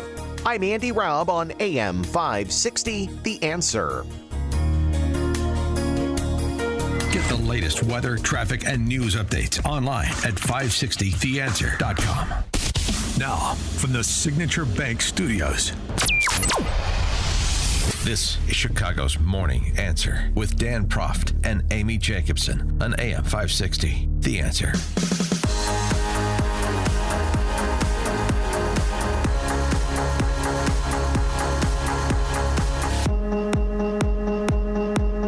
Top of the morning, Dan and Amy. British author Douglas Murray has a new book out on democracies and death cults, which is a good read. I picked that up. He was on with Joe Rogan as he's been making the rounds, in part talking about the Middle East and Islamist terrorist groups like Hamas. But on Joe Rogan, he got into it with Rogan and his sidekick. It was sort of interesting, challenging Rogan on the guest selections he's made to address the war in the Middle East. And, you know, platforming the Daryl Coopers of the world. And Tucker Carlson did too. And Douglas Murray addresses that much more eloquently and pointedly than I could. So let's hear him. Can I ask you something? Yes, sir. Since the war in Israel began and since the war in Ukraine began, you've had quite a lot of people who are very against both in different ways. Yes. Do you think you've had enough people on who are supportive of either war? I don't know that word enough, if that's a good word. Let's say enough people who are on the side of Israel instead of wild critics. Well, I've had a few. I mean, I believe Gadsad is on the side of Israel. For sure. Jordan is on the side of Israel. Mike Baker, Coleman Hughes. Yeah. Coleman did it for like 20 minutes, so it wasn't why he was here. No, I mean, none of them is why they're here. You know, it's a good question. Do you think you've tilted one way? Me personally? No, just with the guests you've had. The guests, yeah, probably more tilted towards the idea that perhaps the way they've done it is barbaric. But why do you think that is? Just out of interest. I'm just interested in your selection of guests because you're like the world's number one podcast. Yeah, it's not. I don't think about it that way. I just think I'd like to talk to this person. But can I just? Sorry, it's your show. But Sure. If you're going to interview historians of the conflict or historians in general, why would you get somebody like Ian Carroll or? Yeah, but Ian Carroll, I didn't bring him on for that purpose. I brought him on because I want to find out, like, how does one get involved in the whole conspiracy theory business? Because his whole thing is just conspiracies. Sure. You know. But do you have any? I mean, there's been a tilt in the conversation, both conversations, in the last couple of years, and it's largely to do with people who have appointed themselves experts who are not experts. You mean like Ian? I don't think he appoints himself an expert in anything. Who's that other dude who thinks he's an expert on Churchill? Daryl Cooper does not think he's an expert. In fact, I think it's everybody else is always calling him an expert, and he's like, I'm just a history. Have you ever absorbed any of his material? Have you ever consumed any of his podcasts or anything like that? I tried. Yeah?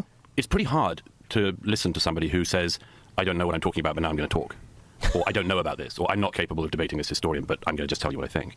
Yeah, but that's not exactly what Daryl was saying. I mean, Daryl's point of view, however you feel about this, what Daryl's saying is he doesn't really like doing debates. He likes to do long format stuff where he can really explain his position. If you throw a lot of out there, there's some point at which I'm just raising questions is not a valid thing. You're not raising questions. You're not asking questions. You're telling people something.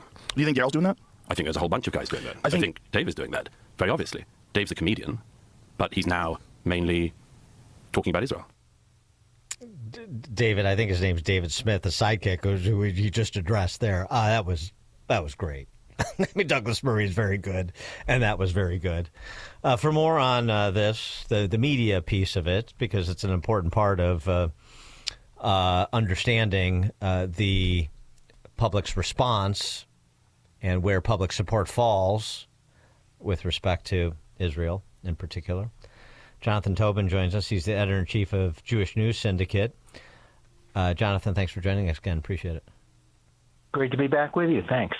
You think Douglas Murray was making an important point, impressing an important point on Joe Rogan? Well, yes. Joe Rogan's had a lot of great episodes. You know, he's part of something very positive, breaking the monopoly of the corporate media on a lot of issues. But he has platformed a lot of ignoramuses and a lot of deeply prejudiced and really people who have just bought into the narrative of terrorist and, frankly, anti-Semite about Israel, about the war on Hamas, as well as Douglas Murray just pointed out, as we heard, people who have, bizarre, theories about World War II, who basically are basically repeating Nazi propaganda from 1942. So, yeah, Joe Rogan's made a lot of bad decisions about platforming, even as much as he's done a lot of good things. Well, and the point that Murray is making, too, which is not specific to Rogan, he's just an example, is you're platforming people that announce they don't know what they're talking about, but we're supposed to listen to them talk, virtually do that, and also serve as sort of apologists or even fronts for some of the most obviously noxious anti-Semitism that you see spilling out of college campuses into lower Manhattan, for example. Yeah, the key here is it's not just these nutcase podcasters who suddenly become celebrities and get a lot of views on YouTube. It's that a lot of the so-called experts about the Middle East, who have been wrong about everything for the last 4 decades are still being treated as the smart people rather than as the dumb people. They're the ones who keep telling us that all Israel has to do to have peace is just to make more concessions to the Palestinians, give them their own state, even though Israel has offered them a state numerous times. They always get turned down because the Palestinians don't want peace. They want no Israel. That's what this war is about. Hamas is about, the extinction of Israel, the genocide of its people. October 7th was the trailer for what they wanted to do to everybody in Israel.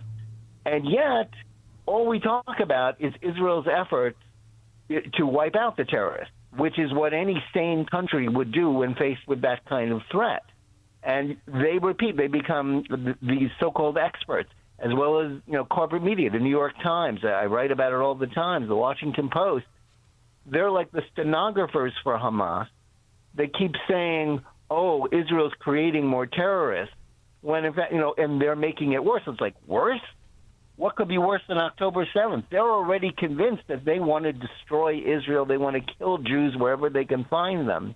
That's the problem, not whether Israel is doing this thing or that thing, or that it's so terrible that, an area where the people support and participate in terrorism, which is essentially a terrorist state, is suffering for the decisions that they made, which is terrible. It's tragic and all that. But this is their choice. They have, if they wanted this war to end, they could have just given back the hostages. They won't do it.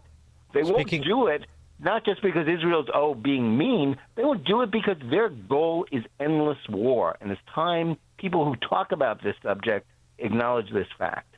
Speaking of the hostages, there were 3 of the freed hostages at NRCC dinner featuring President Trump the other night, earlier this week. And here's what one of the released hostages, Keith Siegel, had to say. Thank you. Thank you very much, President Trump. I'm here, and I'm alive. President Trump, you saved my life.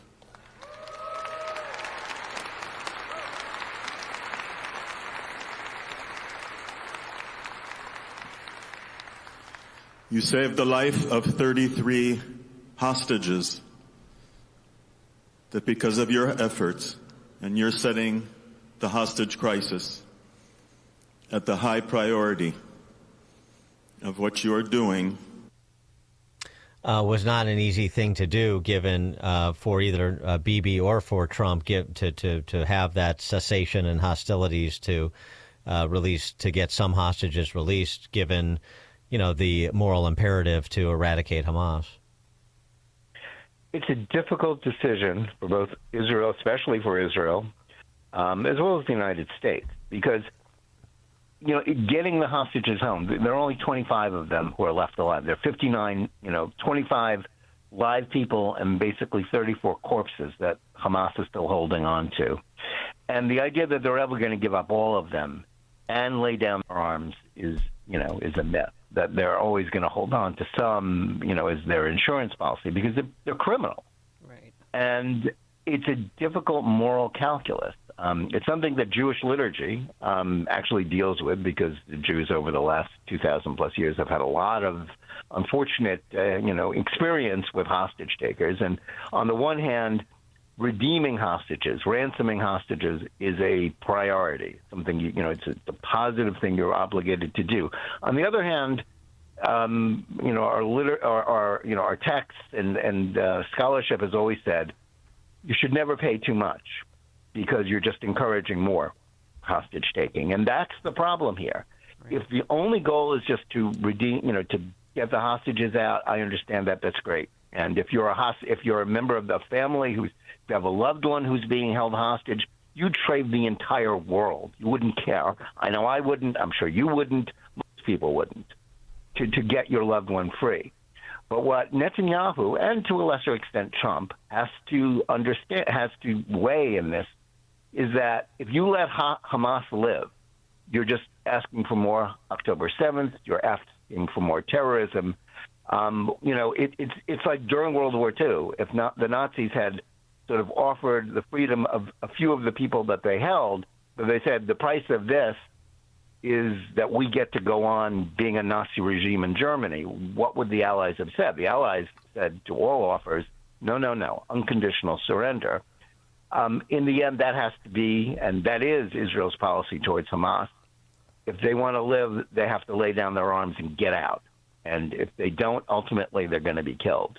And that's the only equation that makes any sense. Well, and of the 29 hostages that are still alive, how many are Americans? I don't know off the top of my head. There are still some who are Americans. It's a handful, like less, maybe 3 or 4. But the point is, yes, we want all those people out. They never should have been, as Trump keeps saying, they never should have been taken in the first place. And if you're going to reward the people who took the hostages and committed unspeakable crimes alongside that, all you're doing is paying for more terrorism, more suffering. That's a mistake Israel's made in the past. Netanyahu exchanged over 1,000 terrorists who were in prison, including some who were murderers, for one Israeli soldier who had been kidnapped. And he made that deal in 2011. And at the time, most people thought, well, Hamas can't really do much harm to Israel. I guess it's okay because we want that boy to be free. And, getting that boy freed was a good, righteous thing. But in the end, all such deals like that just lead to more suffering, more terrorism, and ultimately to October 7th. And, if you're in charge of a country, I wouldn't want to be in Netanyahu's place being, harangued by the family members saying, do anything to get my loved one free. And, in their place, I would do the same as them. Yeah. And so would anyone else. But in the end, we have to get rid of the terrorists. If we don't get rid of the terrorists, you're just getting more terrorism. And if you think it's just about Israel, you're wrong, because Hamas is part of Iran's international terror network. They are at war with the West. They are at war with America just as much as they are with Israel. And if you think it won't eventually hurt us, you're wrong. Well, I mean, we see this, and we see this in full color on college campuses with terrorist sympathizers. Douglas Murray made this point the other day on an interview that I saw, with respect to the conversation about Mahmoud Khalil, that Columbia University student who's scheduled for deportation, having a student visa pulled. They're having a hearing today. Professional student at 30, which is a whole other story. Yeah. But anyway, you see it with these students for justice in Palestine chapters, if you will. It is always down with America, along with down with Israel. It's always America is part of committing the genocide along with Israel. And, the thing that Murray said, I would be willing to hear Mahmoud Khalil out if part of what he had to say and what the rest of his group had to say was return the hostages, free the hostages from the Israeli hostages, free the American hostages. But it's never, they don't care about the hostages, even Americans. Even at the same time, they pretend that they're cloaked in, sort of the American ideals and free speech and so on and so forth. None of those things are at play, and they tell you exactly who they are, and by their silence, as much as by what they actually say. These are the people who go around tearing down posters of hostages, like kidnap. Like, who would tear down a poster of a missing dog or cat? These are these people, and these are about missing people. And if you listen to them, if you listen to what they say, read what they write, of course they don't care about free speech because they're about suppressing other people's free speech. Mm-hmm. What they believe in, when they say from the river to the sea, and sometimes in even more explicit, they believe in Israel's destruction. They believe in the genocide of the Jewish people. That's what they're advocating for. They think the hostages had it coming because they're Jews living in the ancient Jewish homeland. That's their position. All Jews in Israel have no right to be there. All Jews have no rights, period. They are for the terrorists. This is explicit. Now, in terms of whether Khalil should be deported, listen, we don't let in people into this country who advocate who are basically supporters of terrorism. That's, he almost certainly lied on all of his forms to get his student visa and then to get his green card. He's a liar. He is, a propagandist, a paid propagandist for the worst terrorists on this planet. And the idea that he is a martyr for free speech, that's a joke. We're not at Columbia, speaking as somebody who went to school there a long time ago, we're not talking about them just advocating for some stupid bad position. They engaged in illegal acts. They took over buildings, illegal encampments, acts of intimidation and even violence against Jewish students. That's not free speech under any definition. Jonathan Tobin is the editor-in-chief of Jewish News Syndicate, jns.org. Jonathan Tobin, thanks for joining us. As always, appreciate it. Thank you. Thank you. And he joined us on our turnkey.pro answer line. You're listening to Chicago's Morning Answer with Dan Proft and Amy Jacobson on AM 560. The Answer.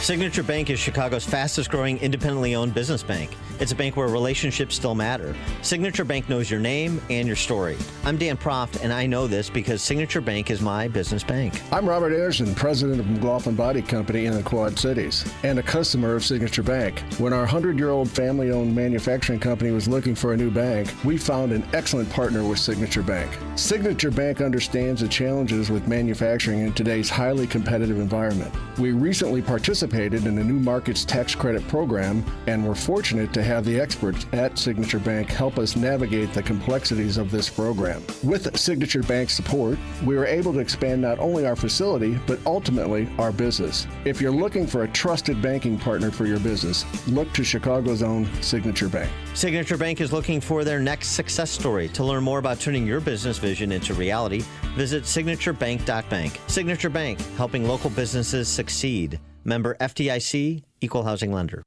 Are you an administrator, staff member, or parent volunteer at a private school? Would you like to grow your current enrollment and welcome new families to your school? If so, we want to tell you about a great opportunity to help increase enrollment and promote your school to families all across Chicagoland. It's called ChicagolandSchoolVouchers.com. They work to connect private schools with new families who are looking for discounted first-year tuition. In exchange, your school will receive a marketing campaign to help grow your enrollment. Chicagoland School Vouchers does all the work to bring new families together with your school and help you expand your reach. They've been working with schools across Chicagoland for over a decade. As the demand for school choice grows here in Illinois, your private school needs to take advantage of this program. To learn more, just visit ChicagolandSchoolVouchers.com. That's ChicagolandSchoolVouchers.com. AM 560, The Answer. Open mic! Open mic Friday! Call in now! Open mic Friday! Yes, it's that time of the week, Open Mic Friday, taking your calls, 312-642-5600, turnkey.pro answer line. We'll take your comments, your concerns, your criticisms, your compliments, your general correct pottery. We'll take it all. But first, we start with Turnkey.pro founder David Kolsak, as we're wont to do. David? Good morning, Dan and Amy. How was the Masters? You probably talked about that already. But No, he hasn't. I've been waiting for 2 days. Closely guarded. Well, we can hear about that. Yes. This whipsaw action in the markets makes you wonder what the heck is going on. Wednesday we saw the biggest moves up that I've personally ever seen or remember. I never remember a day when the Dow Jones was up 7.4% and the NASDAQ was up over 12%. I guess you have to see that as the definition of panic buying. And the next day you see the markets feverishly go right back down. The volatility is absolutely amazing. And people just want to find a place to put their money that's safe. As they say in the financial business, and I'm no Scott the Cow guy, but there are only two emotions when it comes to investing in that, and those are fear and greed. These major moves up and down really express this volatility in a big way. They measure this in the volatility index, which is a quantifiable number, or what's called the VIX. When the market is calm, the VIX is like 10 to 20. When it's elevated, the number's between 20 and 30. And when it's severely volatile, you see it over 30. Well, yesterday, the VIX was at 49.9, which is extremely rare and expresses extreme fear. You really only see this in massive sell-offs like the 2008 financial crisis or the March COVID crisis of 2020. So people are clearly afraid here, and it's hard to make heads or tails of what to do. Another bellwether you can look at is the price of gold. Today it's at $3,250 an ounce, and people buy gold when they're concerned about inflation or when they see escalating trade tensions like we're seeing right now. Throughout history, people buy gold as they see it to be a safe haven. I have my own personal opinions and have for a long time. But when you hear people like Dave Portnoy from Barstool Sports whining about losing big money in the markets one day and then the next day winning back over $8 million, you have to see what a dangerous place we're in financially right now. We've lived through many of these downturns throughout history, but this time it feels a little bit different as the voices change. Gone are the voices of the former chairman Fed Greenspan, who used to calm the markets just by making a speech. Trump's voice is much stronger and more resolved to see this through. To me, it feels like the whole system is getting shaken, not only with the tariffs, but with all the geopolitical events happening at the same time. Russia, Ukraine, Gaza, Panama, drug cartels, Greenland. There's so much chaos going on. It's no wonder the VIX is so high and there's so much fear and anxiety. But what's really interesting to see in the world today is the way the tariffs are playing out in real time.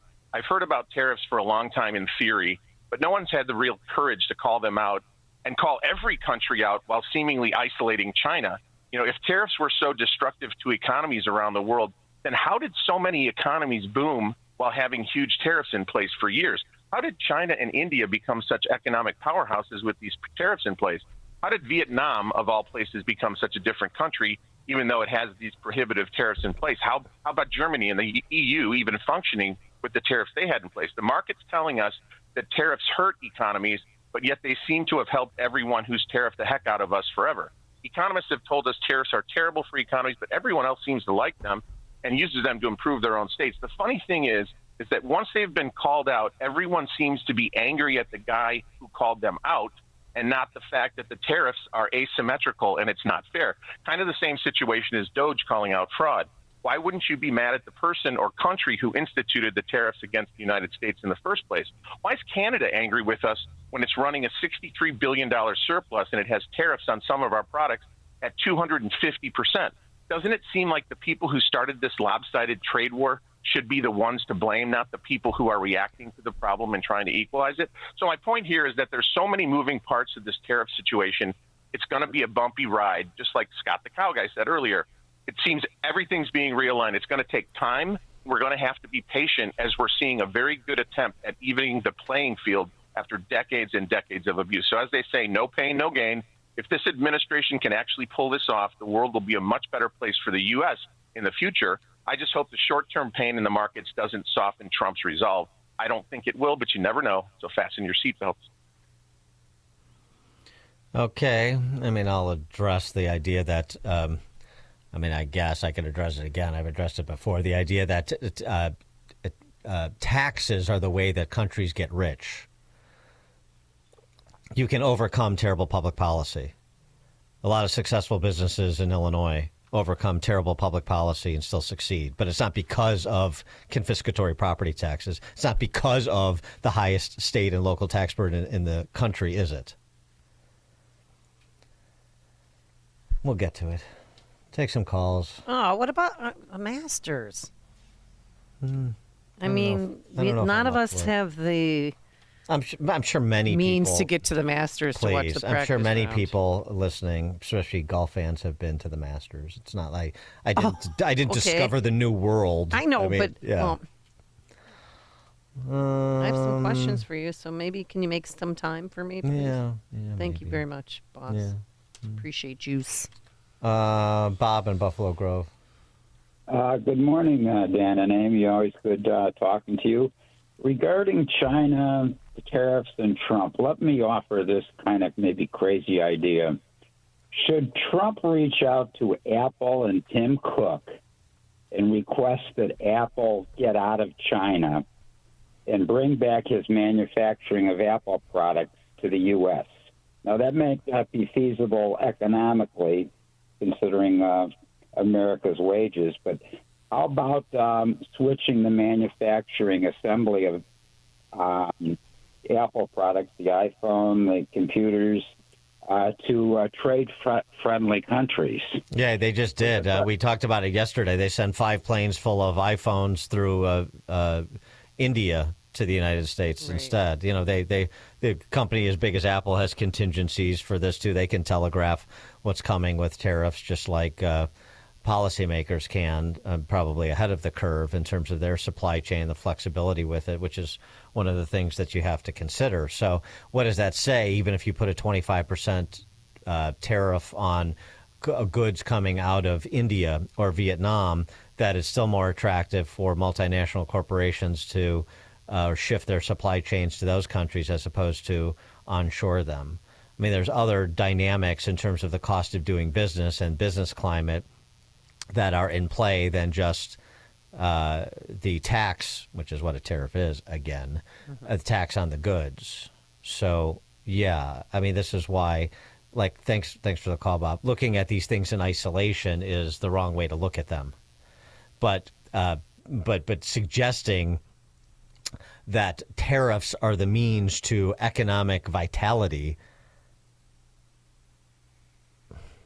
by people who otherwise ordinarily understand that taxes increase the cost of doing business, reduce profitability. They're not pro-growth. But somehow taxes here are pro-growth. What's a pro-growth tax? If there's no tax now and you impose a tax, give me an example where that is pro-growth. But before we had the income tax and then we imposed the income tax, did that grow incomes? Is that what happened? If I understand, you know, the theoretical versus the real world and the compromises that need to be made. Okay. But I mean, don't give me, you know, positions that are violative of basic economics as your starting point. You start from false premises, you get false conclusions. Kevin in Ogden Dunes. Oh, the Prime Minister. Perspicacious crop, keeper of the flame, finally back from the deep south, mixing with the plebeians at the so-called masters. Now, how the heck did that name not get canceled? You tell me. It's near Lynchburg. Dan, let us pray we can all recover from your absence. With all this talk of tariffs, I understand tariff was the name of the estate, the land, and Gone with the Wind. Hey, this Scarlet promised me never impose tariffs. Now, everywhere I go, I hear, dear sir, how do you manage week in and strong out to craft the wonderful crack potterizing? Where do you get all the hijinks, the low jinks, and that sex that you throw in to keep Amy on her toes and to keep your audience's pulse going? All I know is this. It's easy when you know the language. So I was sitting with my liberal friends at university. We were saying how stupid, how ridiculous were Pavlov's dogs. Then the bell rang and we all went to lunch. Hi-oh. As I say, it's easy when you know the language. Thank you, Dan. Thank you. I'm glad you're back. PM, thank you very much. Now can we talk about the Masters? No. Now for something completely different, so cleanse our palates. Oh, please. And after the Prime Minister, our poet laureate. Raise the discourse around here. Yes, sir. Chicago's Morning Answer poet laureate Joe from Arlington Heights. Joe. Good morning. The conversation this morning about Austin Metcalf between 5:30 and 6 was just compelling. And I just shot down a quick little poem because what struck me is the title of the poem, Subjective Truth. I was born a victim with special rights. You have fists, but I have a knife. Self-defense is excuse enough. Forget about all the incriminating stuff. Blind with victimology, my donors pay. Six-figure money quickly comes my way. The self-righteous woke take my side. Right and wrong effortlessly denied. Without a Bronco, a modern OJ, not so blind justice will again have its day. Supposed victims allowed violent acts. Subjective truth outweighs objective facts. Just like St. George Floyd, no reluctance the truth to avoid. Won't be hard to find a jury of peers excusing murders, a few more each year. Or the evil company defense shall be admitted, justify the Manhattan execution committed. A flood of love letters with marriage proposal, jailhouse wheelbarrows to handle the disposal. But God's laws with us he did share, on stone in our hearts, so we care. To make him the object of our love, and to love others is the truth from above. But political indoctrination our nation is polluting. Godless Marxists for chaos are rooting. Ever more twisted at the next victim event. Weep for our nation's moral descent. Wow, very good, Joe. You. And you put that together between our 5:30 segment, and now that's that's why he's the poet laureate. Yes, thank you, Joe. That was incredible radio. Well, just so frustrating that we can be so blind to objective truth. Thank you, Joe. And we do have an update. Since great poem. We did discuss this at 5:30. At 5:30, his give, send, go was $349,000. It is now $353,000. Unbelievable. People keep giving and commenting like, "Go, bro. We got this. If you don't stand up for something, you'll fall for anything. Kudos to you for standing up for yourself. Don't let anyone tell you differently." What? Yes, kudos to you for standing up for yourself. You can pat yourself on the back while you're doing 25 to life. Bill in Waukegan.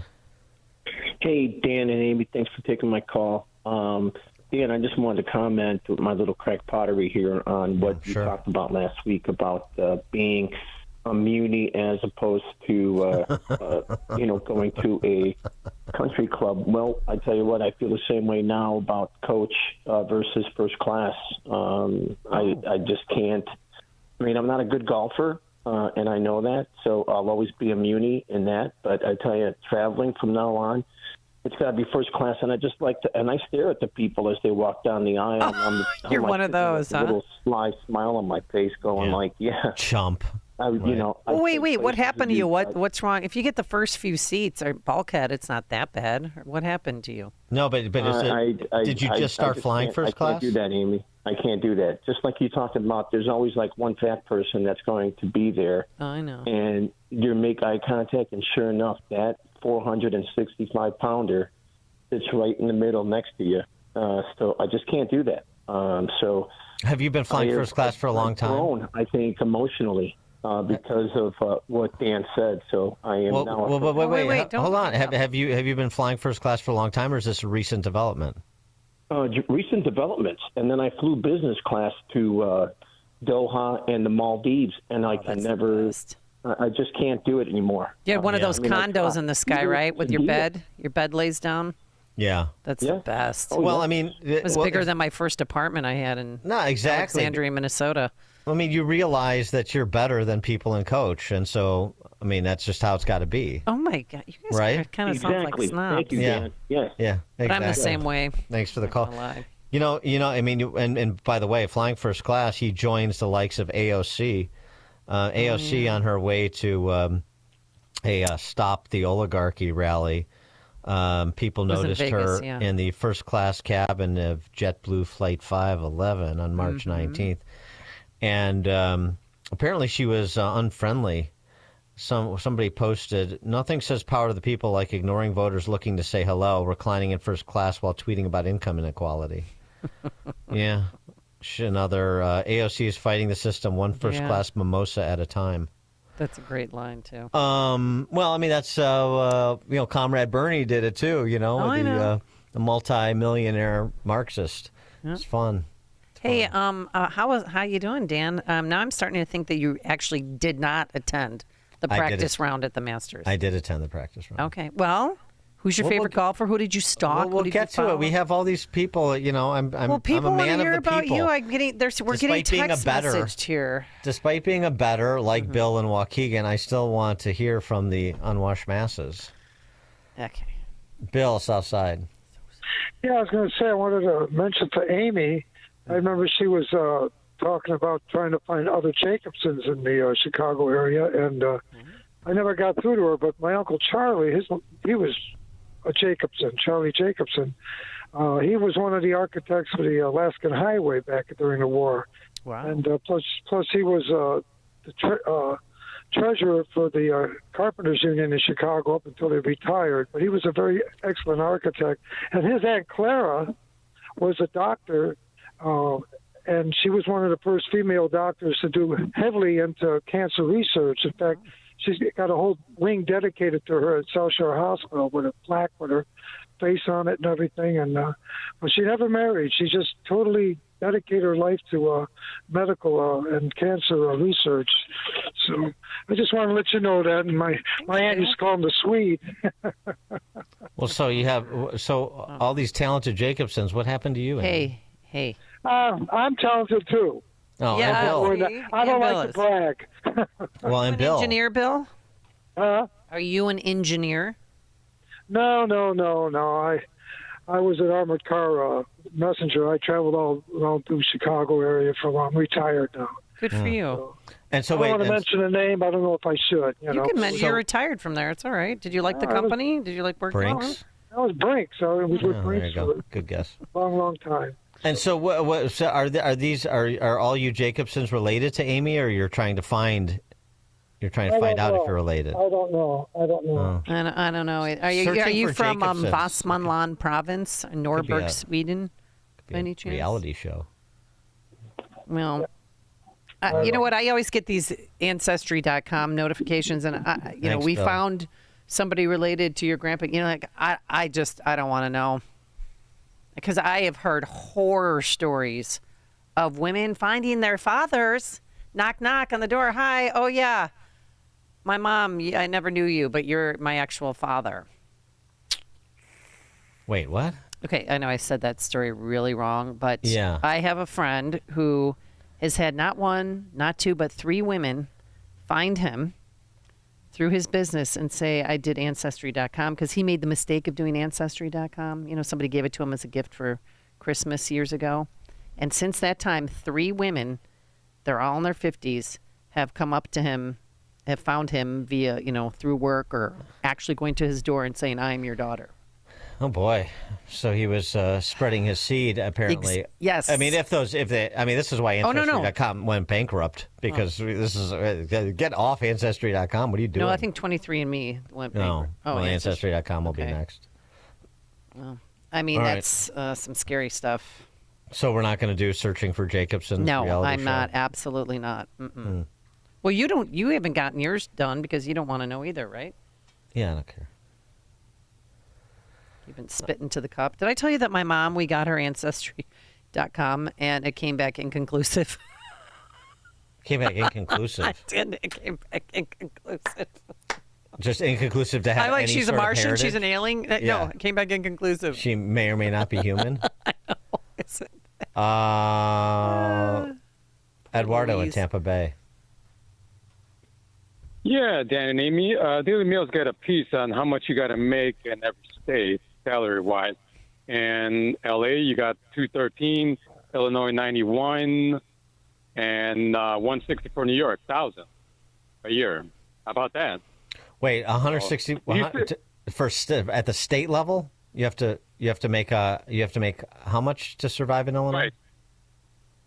Right. 91. Mm-hmm. Yeah. Okay. Yeah. I buy that. Thanks for the call, Eduardo. And that price of tea in China, so to speak, is going up in Illinois with each passing day. Real quick, got a text message. Oh. Dan and Amy, you're talking about romance novels.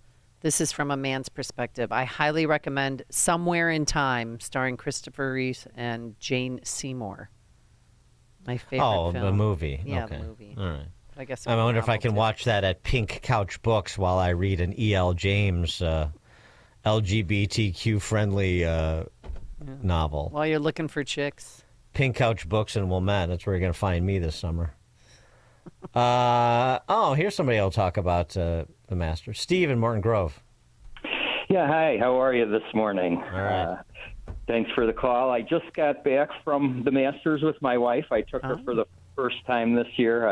I grew up caddying on the North Shore at Indian Hill Club, which is really where a lot of the Caddyshack inspiration came from. With the Murray brothers?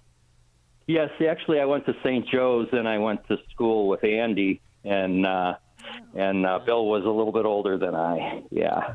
Cool. But I used to tell people that the first place I was going to go when I died would be Augusta in the springtime, thinking I'd never make it there. But I've been there 3 times, winning the lottery now. So nice. And your experience? What days you go? We went on Tuesday, the practice round on Tuesday. That's how I was there. Yep. Were you? Beautiful. Yeah. Beautiful. Yeah. And they're letting quite a few more people in now. And the last time I went was 2017 in it. But they can accommodate it, right? Yeah, for sure. I mean, it's actually, I mean, it's just such a well-oiled machine. I mean, everything about that is just I mean, it's just impeccable.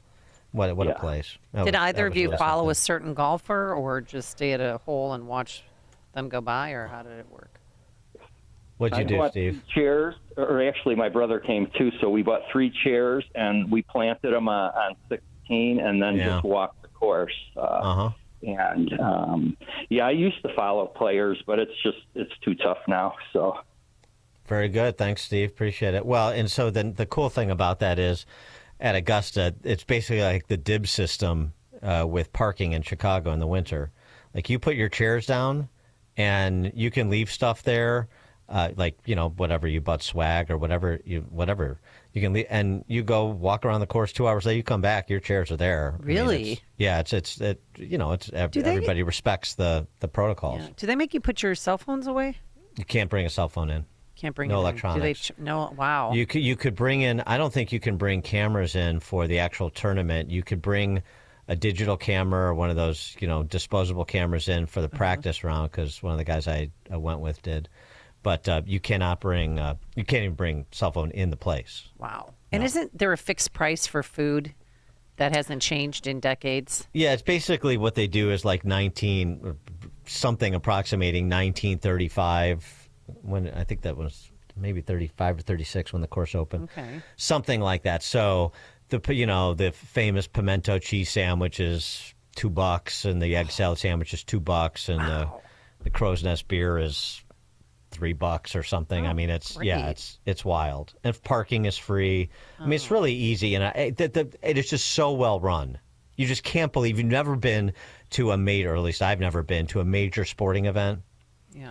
Where there's that many people, and I'm sure there was 30,000 people for the practice round by lunchtime, and everything is just like you think you've got a long line for food, it could be 100 people deep, 5 minutes. You think there's a long line at the bathroom, could be again 100 people deep, 5 minutes. I mean, they got guys in the bathroom saying we got 2 urinals over here. That's the job I want. 2, got a urinal free. I mean, it's just everything is just, it's just white glove treatment, because you just got people there directing, and everybody's pleasant and saying hello, and it's just and the place is just, I mean, it really is the cathedral of golf. The Amen Corner, how you see Amen Corner on TV is so much. The sightlines are so much different in reality, and then what everybody says about it too. The elevations that you can't appreciate on TV. I mean, that's 100% true. And what's funny, too, is one of the guys I went with, his son was the roommate of an amateur, the guy who won the Mid-Am, and who, unfortunately, I think he shot like 76 yesterday. But anyway, look, he was profiled in the Wall Street Journal. Evan Beck is his name. He played at Wake Forest. 34 years old. He's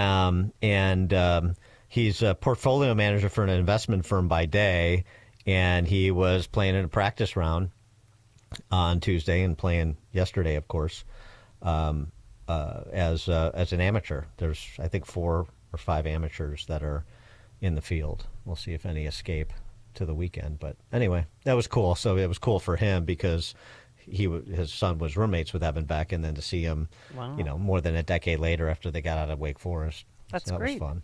Yeah. Anything else? You learn any golfing tips? Or you taught them, like, hey, buddy, psst, come here. Yeah, no, I didn't want to provide any tips because I didn't want to tip the scales in favor of anybody. Oh, okay. Yeah, Fair and balanced, yes. I watched Jordan Spieth putt. I mean, the nice thing about the practice round is, it's not 8 and 10 people deep everywhere. So I watched Spieth putt like from 5 feet away for a while. I went to the range. You watched DeChambeau and Cantlay and who else was I watching swing out there? Do you see any oldies like Fred Couples? We saw Fred. He played a practice round. Saw Couples. Saw Mickelson. He eagled the 14th hole yesterday. I saw that shot. Yeah. Great shot. 190 yards with the hybrid. Yeah. Nice. Yeah. It was How fun. old is he? Gosh. Freddie's early 60s, maybe. Oh, good for him. Yeah. He's got a big gut, but he can still play. Guts don't matter. Doesn't that ground you and center you when you're playing? Because the best I ever played was when I was pregnant. I wasn't looking up. I was grounded because I had this heavy thing in my belly. In my belly. Oh, no. I mean, it's something to sort of swing around, but maybe you get, I don't know, better turn. I don't know. Best golf of my life, and it's all been downhill since then. Well, maybe get pregnant again. No, yeah. With triplets. Bart in Bradenton, Florida. Hey, good morning, guys. Hey, wanted to mention the last time I ever flew coach. It was during the height of COVID in 21, and I'm on a plane with my mask hanging from my right ear like I would normally do. And this big fat lady loads her 9 bags into the upper, containers above the seats. She sat down, took off her face shield, took off her 4 masks down to 1 mask, and she leans over and she goes, "Shouldn't you be wearing your mask?" And then I coughed her face. And then she put her 5 masks back on and shield. And I got to say this. Once you fly, there's nothing better than watching the hoi polloi shuffle past you staring down at your Woodford and Diet and the 2 extra Woodfords they give you in first class anytime you want them. You just can't 100%. go back.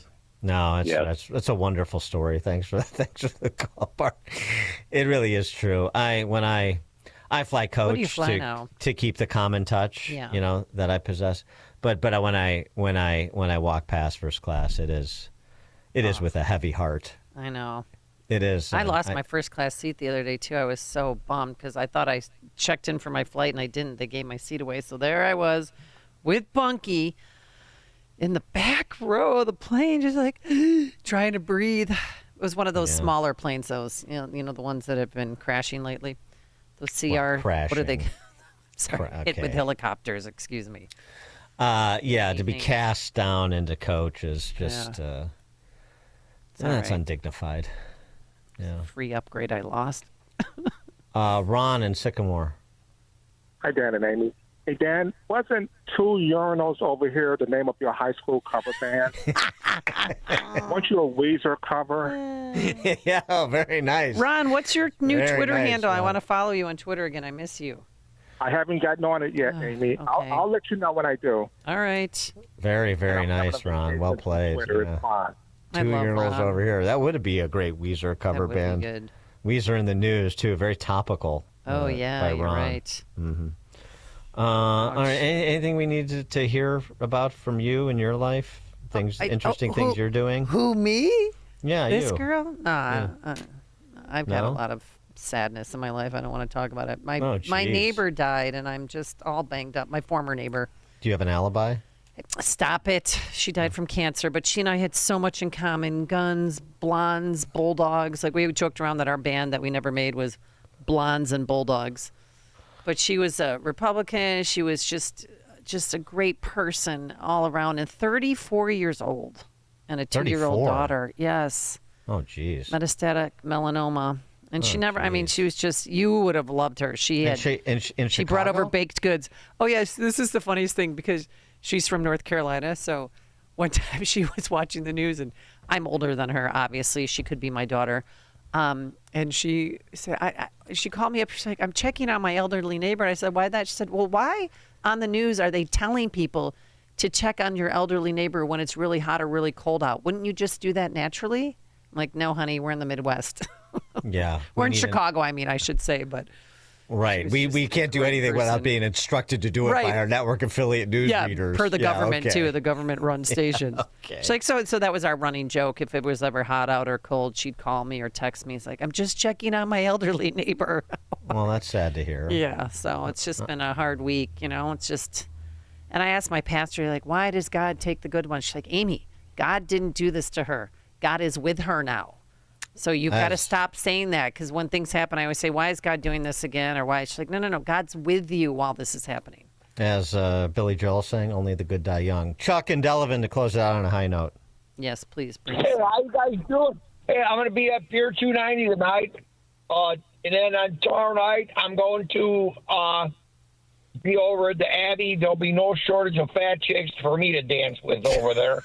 I'm still looking for a new girlfriend. So if you want to show up, come on. All right, Chuck in Hog Heaven Chuck. tonight. 9 a.m. WIND Chicago. Another attempt at a rebound on Wall Street.